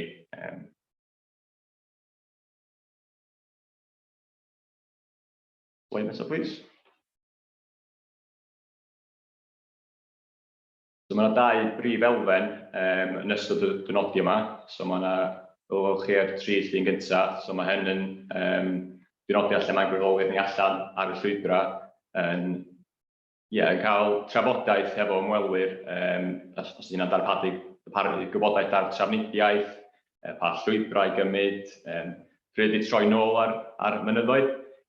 So mae hwn yn rhywbeth sydd wedi bod yn digwydd yn barod, ddim yn unig efo cymdeithas ond hefo'r wardeiniad gwirfoddol yn amlwg hefyd, ond efo'r gwirfolwyr yma, oedden ni hefyd yn mynd i ardaloedd gwahanol tu allan i'r Wyddfa, a hefyd ardaloedd yn is-lawr, tra bod yr wardeiniad gwirfoddol yn ffocysu at mynd at y copa, oedden ni'n canolbwyntio ar meysydd parcio hefyd, fel bod ni'n gallu cyfathrebu pobl cyn y pwynt yna.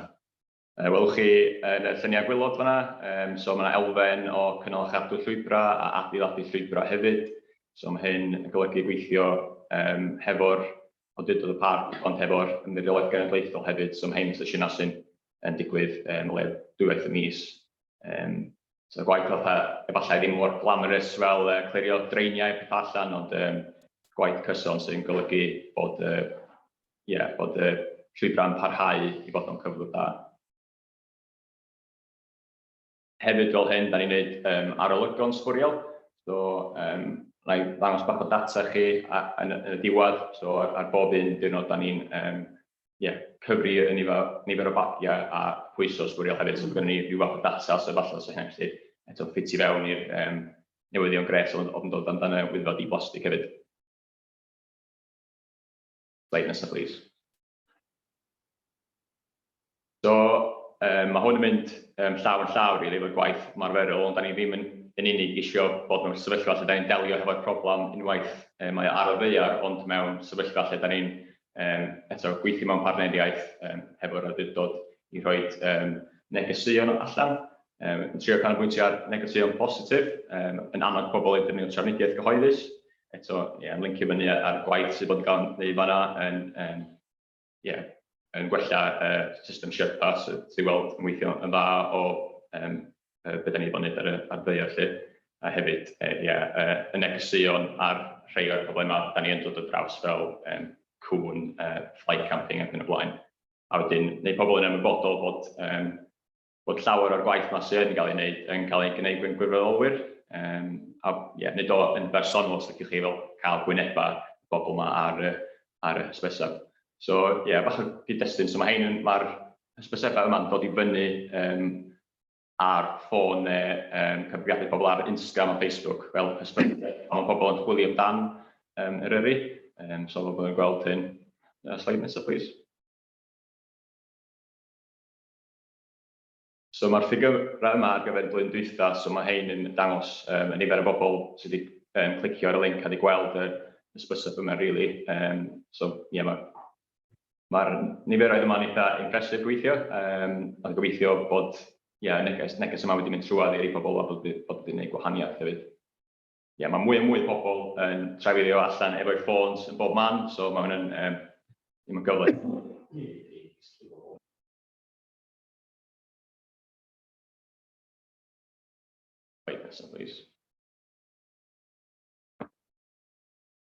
Just cwpl o prif ffigurau i chi amdan y cynllun, really, a sort of headlines amdan yr allbynau gan y gweithredu a hefyd jyst yn sydyn amdan y sbwriel, ond fel o'n i'n dweud, mae gennym ni breakdown llawer mwy manwl ar gyfer bob llwybyr hefyd, a hefyd da ni'n trio gwahanu yr ailgylchu a'r pethau all ddim gael ailgylchu hefyd, so efallai mae yna potensial dda gallu cydweithio hynna yn y dyfodol hefyd.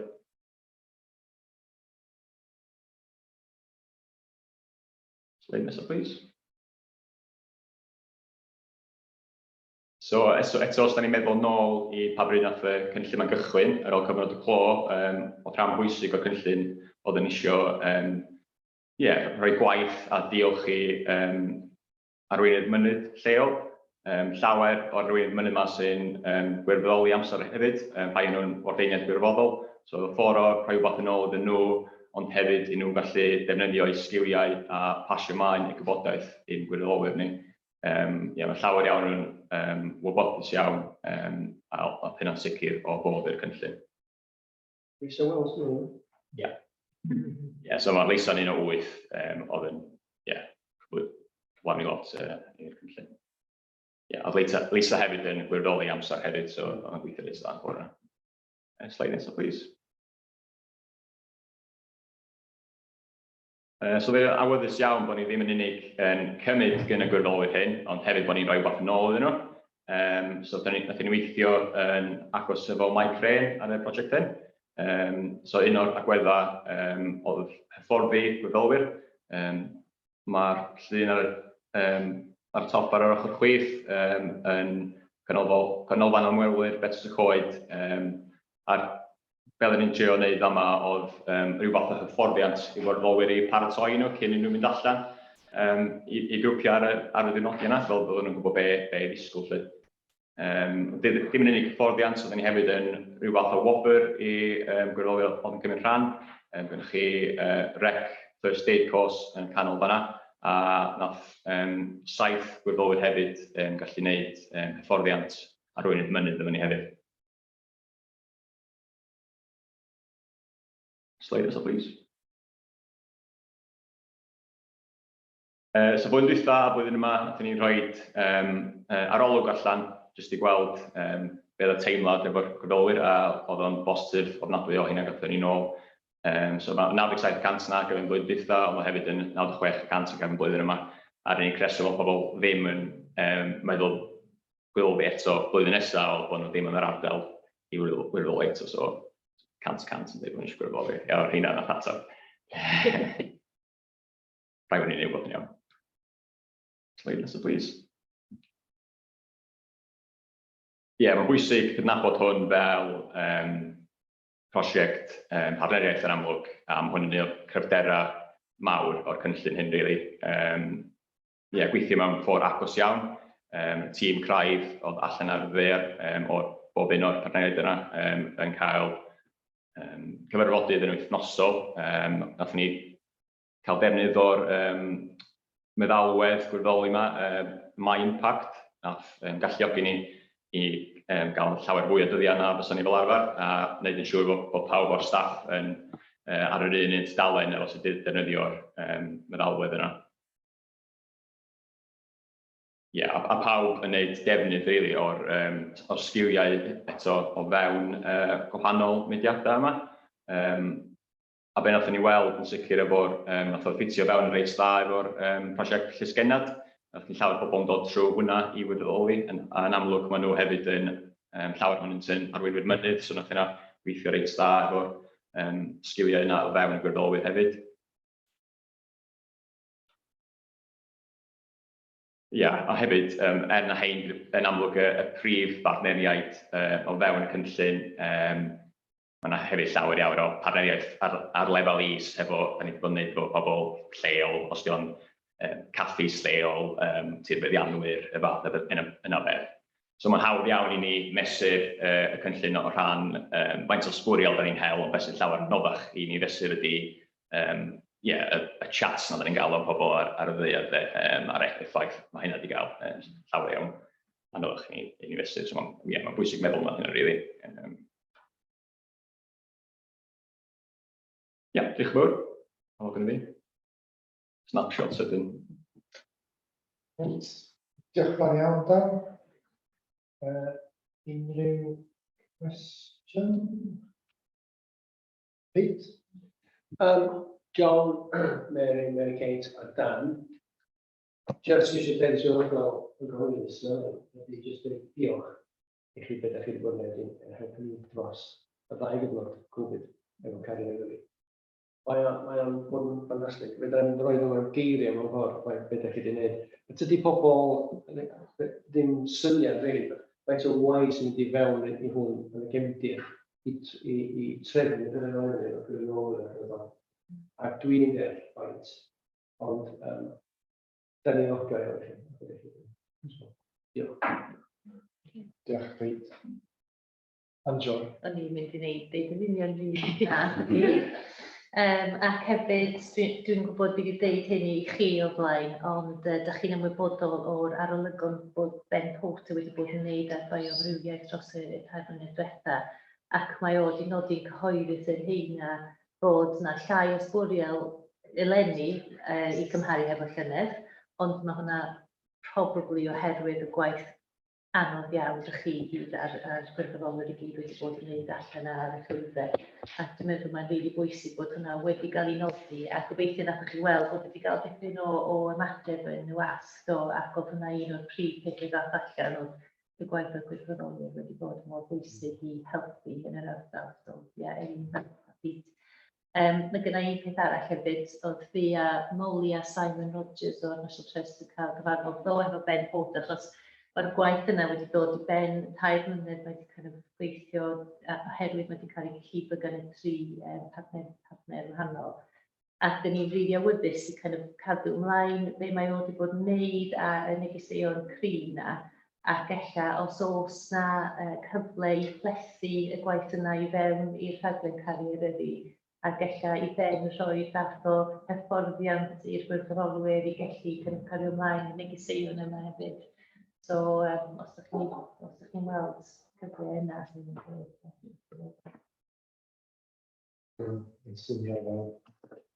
syniad da iawn. So, bigo fyny ar y trafodaeth hwnna.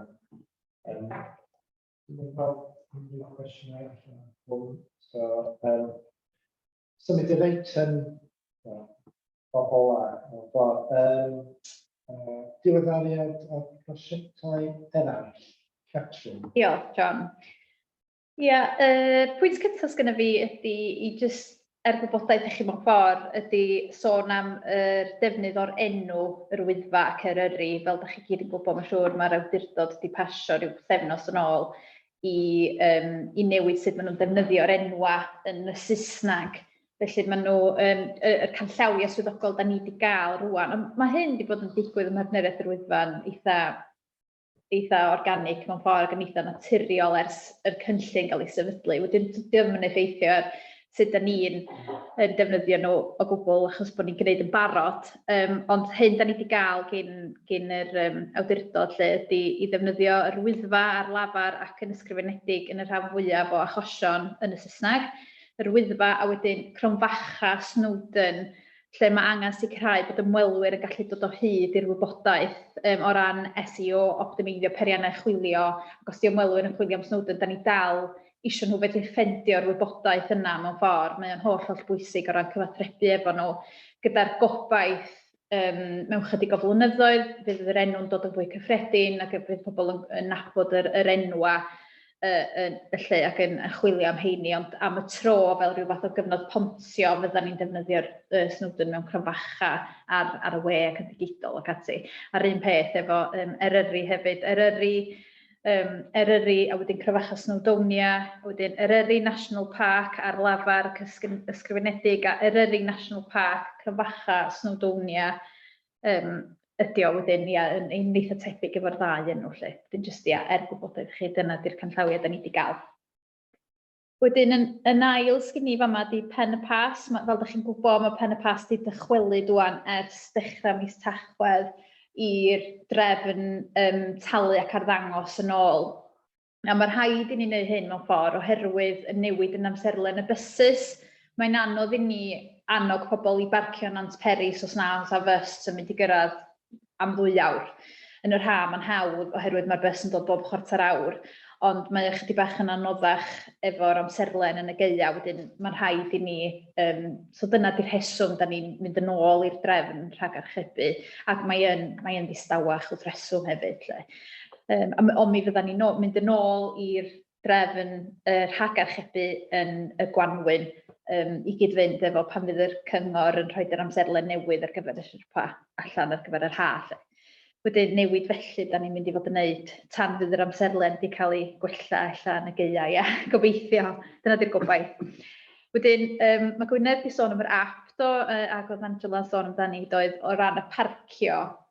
Wedyn mae'r synwyryddion i lawr yn meysydd parcio ni wan o gwmpas yr Wyddfa ac y metws y coed hefyd. Felly mae yna app, mae pobl yn gallu chwilio i weld os di'r maes parcio yn llawn ac yn y blaen.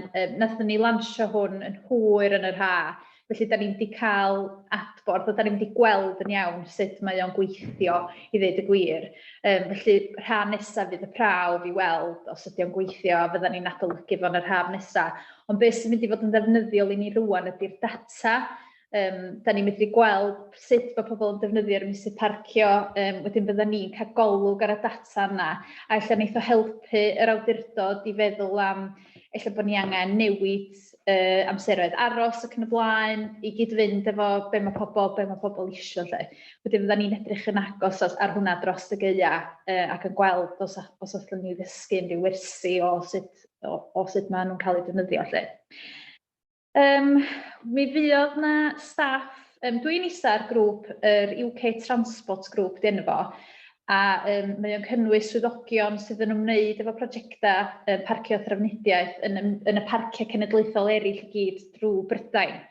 Mae o'n ofnadwy o ddefnyddiol i gael gweld lle mae nhw arni hi, a dwi'n falch o gael dweud bod ni gam ymlaen na llawer ohonyn nhw. Ond eto, mae nhw'n gwneud pethau gwych iawn hefyd, a da ni yn mynd i dysgu gyda nhw, a mae nhw'n mynd i dysgu gyda ni. Wedyn, mi ddaethon ni i draw i Eryri i gael y cyfarfod dwytha, wnaethon ni gyfarfod am metws y coed, a gaethon ni a nhw am ymweliad safle, wedyn o gyda ni rei o'r parciau yn yr Alban, o'r llynnoedd, Dartmor, wedyn oedd hi'n braf iawn cael dangos, ac oedd hi'n diwrnod bendigedig o ia neu Hydref, ac oedd hi'n hyfryd cael dangos y prosiectau, eithon ni enw i Pen y Pas, Nant Peris, eithon nhw i siarad efo Partneriaeth Ogwen yn Bethesda hefyd. Ac oedd hi'n gret, achos wnaethon ni gydweithio efo Partneriaeth Ogwen a'i tywys nhw gwmpas ar y bws trydan hefyd. Wedyn oedden nhw'n di mwynhau cael teithio gwmpas yr Eryri ar y bws trydan. Wedyn, pwynt nesaf sgen i ydy llysgennad yr Eryri. Mae'r cynllun yma yn gynllun da ni'n hynod falch ohono fo. Da ni wedi gweithio arno fo rhyw 2 flynedd bellach. 2 flynedd yn Tachwedd. A mae o'n mynd o nerth i nerth i ddweud y gwir. Mae gen hyfforddiant ydy o'r rhain a chi sy'n yn siŵr, hyfforddiant ar-lein, sy'n cynnwys modiwla sy'n adlewyrchu'r rhinweddau arbennig y parc cenedlaethol, a mae yna lefel efydd, arian ac aur. A mae gennym ni 798 o lysgenhadon rwan sydd wedi cymhwyso i fyny at lefel efydd. A wedyn o'r rheini mae gennym ni 661 arian a 591 o heini wedyn di gwneud y statws aur. Wedyn mae'r ffigurau yn galonogol, A da ni yn hefyd yn creu modiwl ail gymhwyso fel bod pobl yn cael cadw i statws, achos oedden ni reit dair bod ni angen cadw'r cynnwys yn gyfoes a bod ni ddim eisiau ddyfodyddio, a da chi'n gweld pobl efo'r fath o dyna yma sydd yn 10 oed neu be bynnag. Wedyn oedden ni eisiau gwneud yn siŵr bod ni'n cadw'r momentum a cadw fo'n gyson. Wedyn mae pawb sydd wedi gwneud lefel aur yn gorfod ail gymhwyso mwyn cadw i statws os y flwyddyn wedyn. A llynedd nath na 200 ail gymhwyso. Sydd, da ni angen annog hwnna chydig bach i gael mwy ohonyn nhw i wneud, ond da ni'n trio, Angela. Wedyn, mae yna waith, da ni'n adolygu'r modiwlau gyd, da ni'n newid neu hynny wan a creu modiwl ail gymhwyso newydd ar gyfer 2023. Wedyn, fydda ni'n gyrru mwy o anogaeth i'r llysgenhadon aur i wneud y cwrs yna fel bod nhw'n cael cadw i statws ar gyfer blwyddyn nesaf. A mae staff newydd yr awdurdod rwan, unrhyw staff newydd fydda ni'n recriwtio, mi fydda nhw yn gorfod gwneud y cwrs i lefel efydd, sydd yn beth da, achos mae'n hynod o ddefnyddiol. Mae'r modiwlau gorfodol yn help o ran deall sut mae'r awdurdod yn gweithio gan y blaen, twristiaeth gynaladwy a modiwl ar yr Wyddfa. Felly mae nhw'n hynod o gymorth da swn i wedi staff newydd, wedyn mae nhw'n gorfod gwneud hynna wan. Wedyn mae gennym ni fideo, dwi'n gwybod os wneud hwn. O, ti di rhannu fod o, Alec? Ti di rhannu efo'r sain? Dwi'n siŵr sy'n hwnna'n gweithio. Oce, na i drio, achos dwi'n stop share, a na i drio rhannu fo eto. Just gorau clicio'r share sound hefyd. Hwn.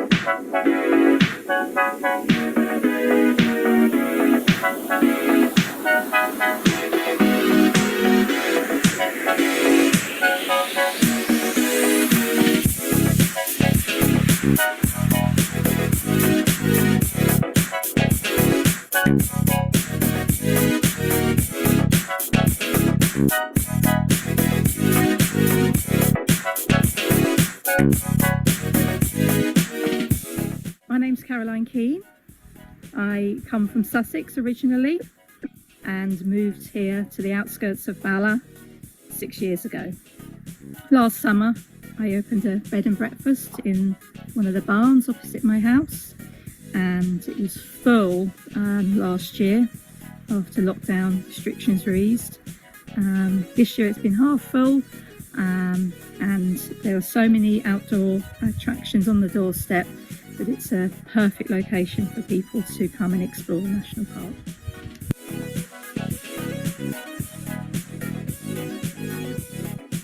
I think doing the scheme opens your eyes to your responsibilities as a resident within the park, to know about the history behind the park, to know really what is on offer to guests who want to come here, and ways in which you can respect your environment in the way you behave, the things that you do, the places you go, and preserve that for the future.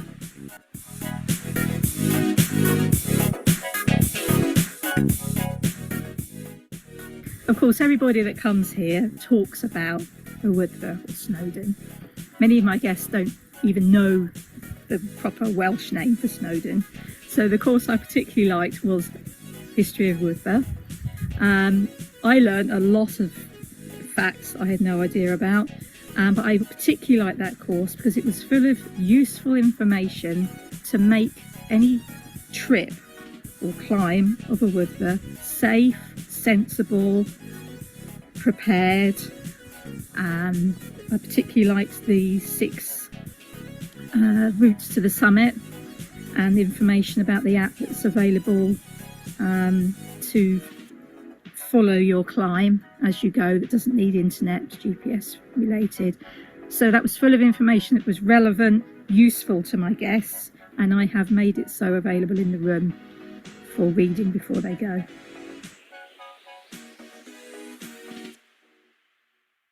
Wedyn, nes i'n cyflwyno'r fideo yna gwbl, nes i eisiau chwarae fo do, ond mae o'n rhan o gyfres o fideos da ni wedi greu, da ni wedi gofyn i reol llysgenhadon ni, sa'n nhw'n midio bod yn rhan o fideo o'r fath.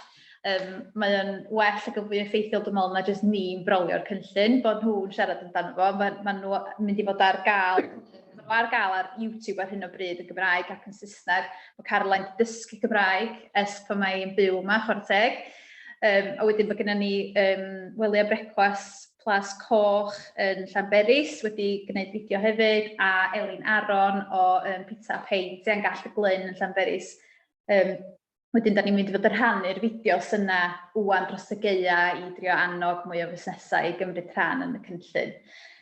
A wedyn, syniadau am fodiwl newydd, nathon ni ofyn iddyn nhw hefyd be sa'ch chi licio i weld, ac oedden nhw'n awyddus iawn i gael modiwl yn benodol ar drafnidiaeth, achos bod pobl yn gofyn o hyd sut dwi'n mynd i lle.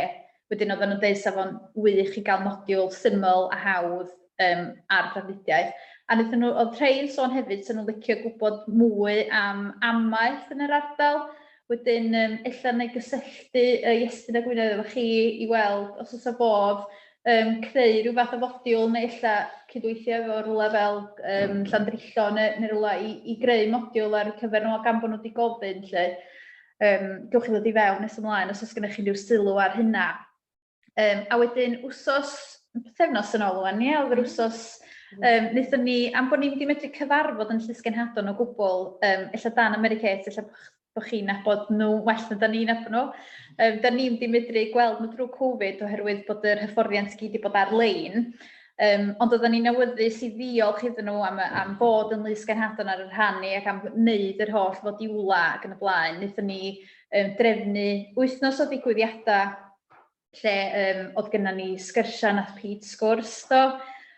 Nath Ben Porter dywys saith bywyd gwyll yn coedwig ganllwyd oedd hi'n hyfryd yn fanno.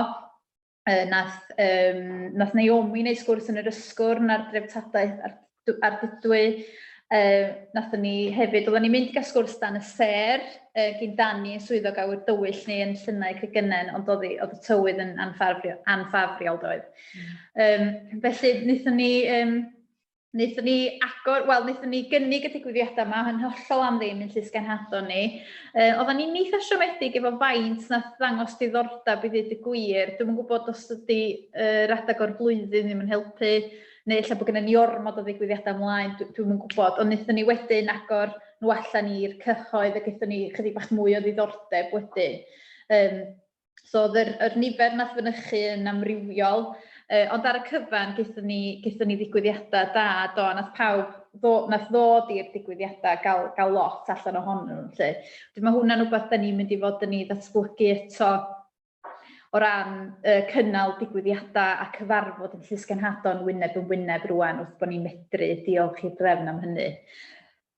A wedyn, da ni wedi da ni'n gweithio ar y cynllun yma, fel ydych chi'n gwybod ar y cyd, efo cynlluniau dros Gymru erbyn hyn.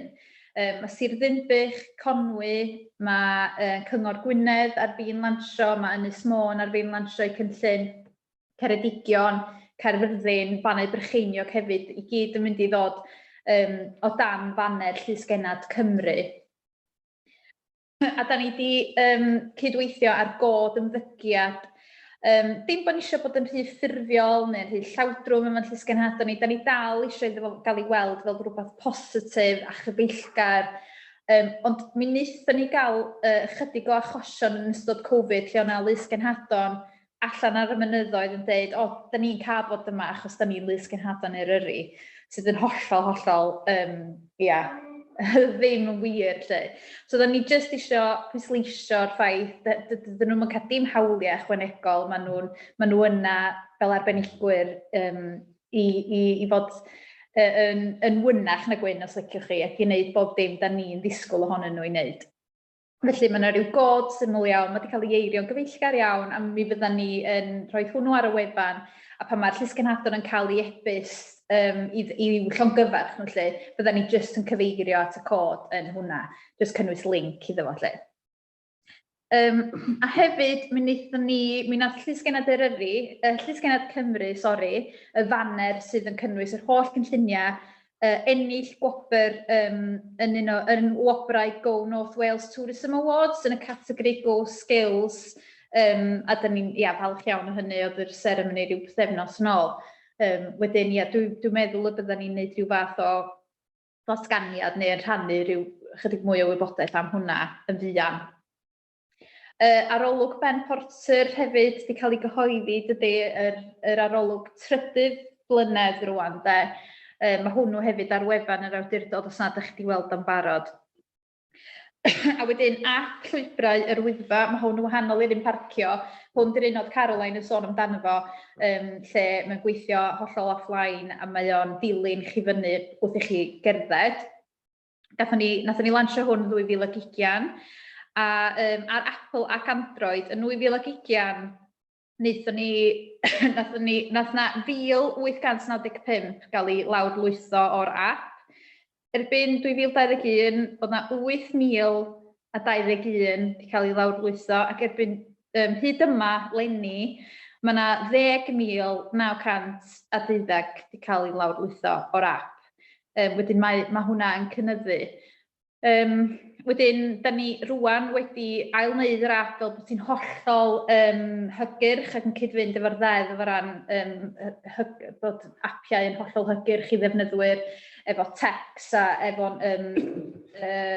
nam clew neu llygyd ac yn y blaen. Wedyn mae hi'n hollol cydfynd efo'r ddeddf yna rwan. Mi fydda ni'n adolygu hi erbyn y tymor nesaf. Ac os ydych chi'n cofio, mae'n gyfle ni roed yn negeseuon ni dydy ar o fewn yr app. Wedyn os oes gennych chi unrhyw beth penodol, sa chi'n lecio bod ni yn ei gynnwys, gadwch chi wybod. Felly, dyna ni. Gyda fi. Diolch fawr iawn, Catherine. Di bod yn brysur.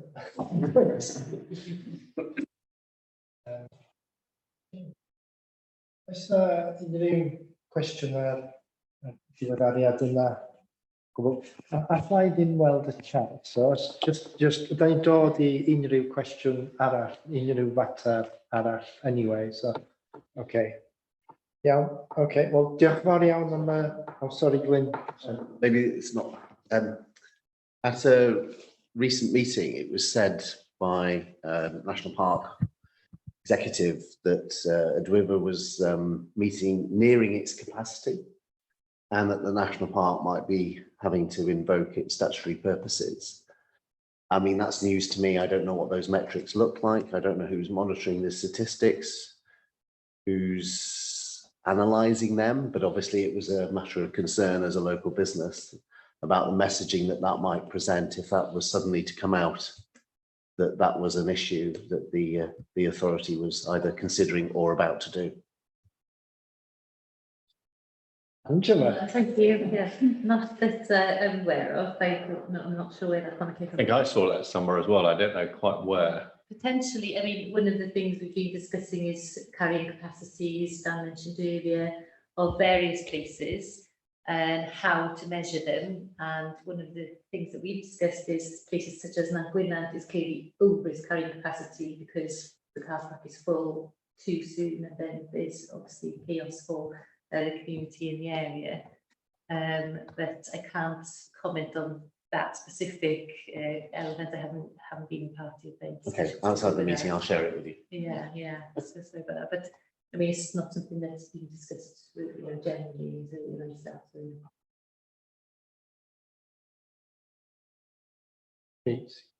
Just in terms of carrying capacity, this is a frequent term that erupts now and again.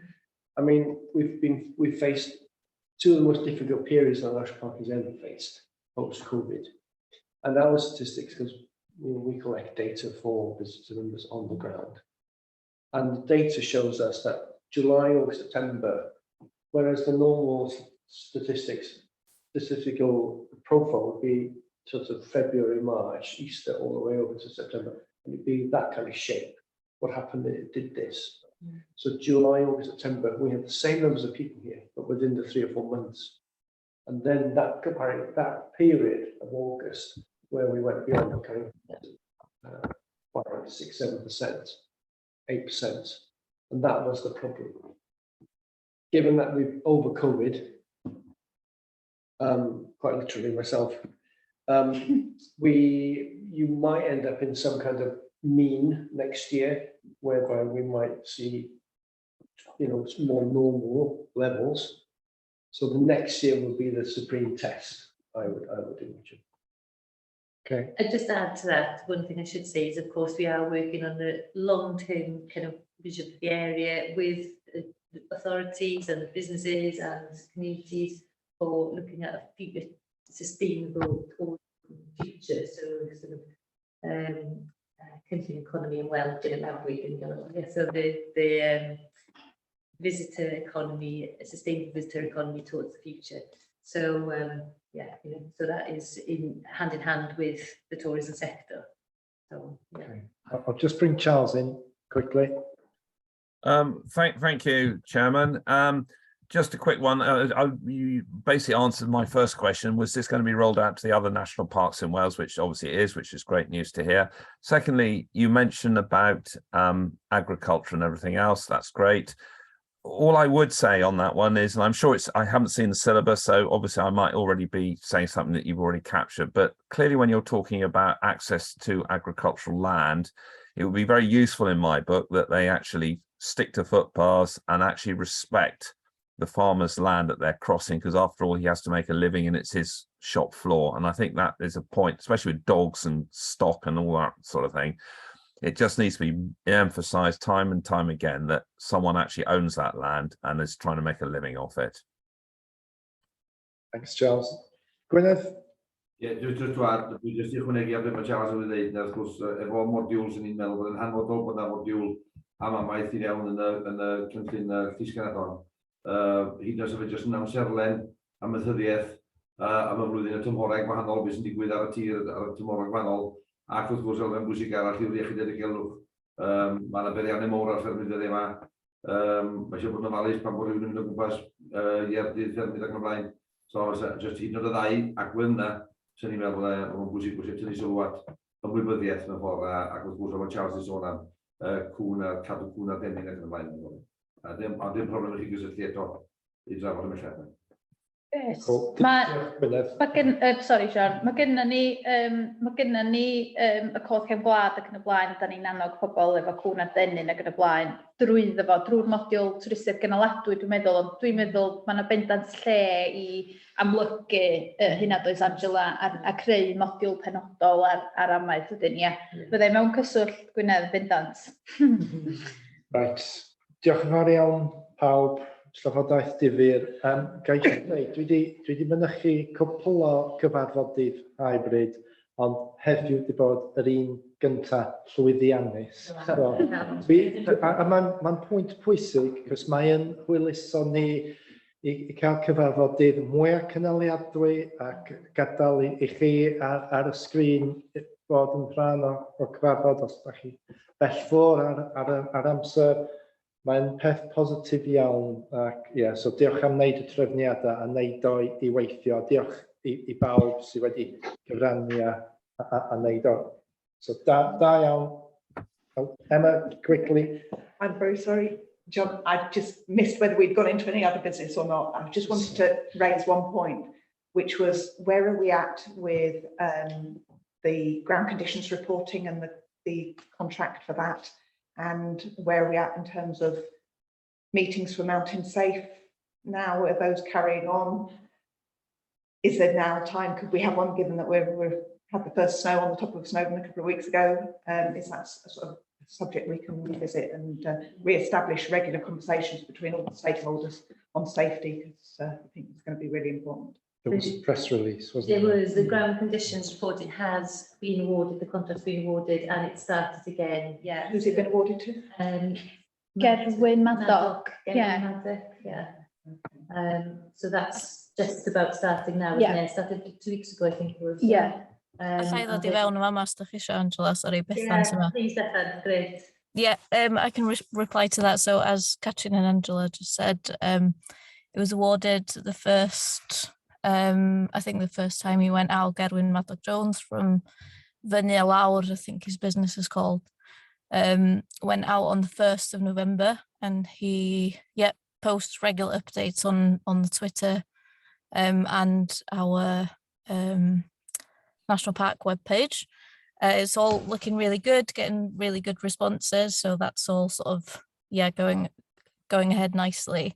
In terms of the Mountain Safe Partnership, I think probably need to sort of revisit that, because I've not, in my current post, I've not been involved with that as such. So yeah, definitely take that on board, and I'll have a chat with Adam to see how we can move that forward and sort of reignite that partnership and those discussions. So thanks for highlighting that. Diolch. Thanks. Can I just say, I think those meetings were really good in terms of bringing in the wider outdoor community into pushing those safety messages and linking in with the ground conditions. So yeah, if we could get a meeting in place, I'd really appreciate that. That'd be great. Right. Diolch Emma, diolch Bethan. Right, diolch fawr iawn pawb. Dwi'n meddwl, sgynnon ni syniad am dyddiad cyfarfod nesaf o gwbl? Wel, sa'n siŵr os ydych chi wedi sylweddoli bod Catrin yn disgwyl babi, so eich dydi eisiau dweud am gyfarchiadau i. Allan y Partneriaeth I gyd mewn gyfarchiadau. So bydd Catrin yn mynd ar cyfnod am ymolaeth yn mis Mawrth. So eich ni'n aliad cyfarfod cyn i chi fynd off, eich Catrin? Ie. A wedyn, dyn ni gobeithio appointi rhywun o cyfro ymgwyl yma'n gyfaith mae Catrin yn neud. Bydd mae hi. Llon gwerthau, Catrin. Da chi wedi bod yn brysur? Reit. Diolch yn fawr iawn pawb. Am y tro nesaf. Tara wan. Diolch yn fawr. Hwyl fawr. O, da.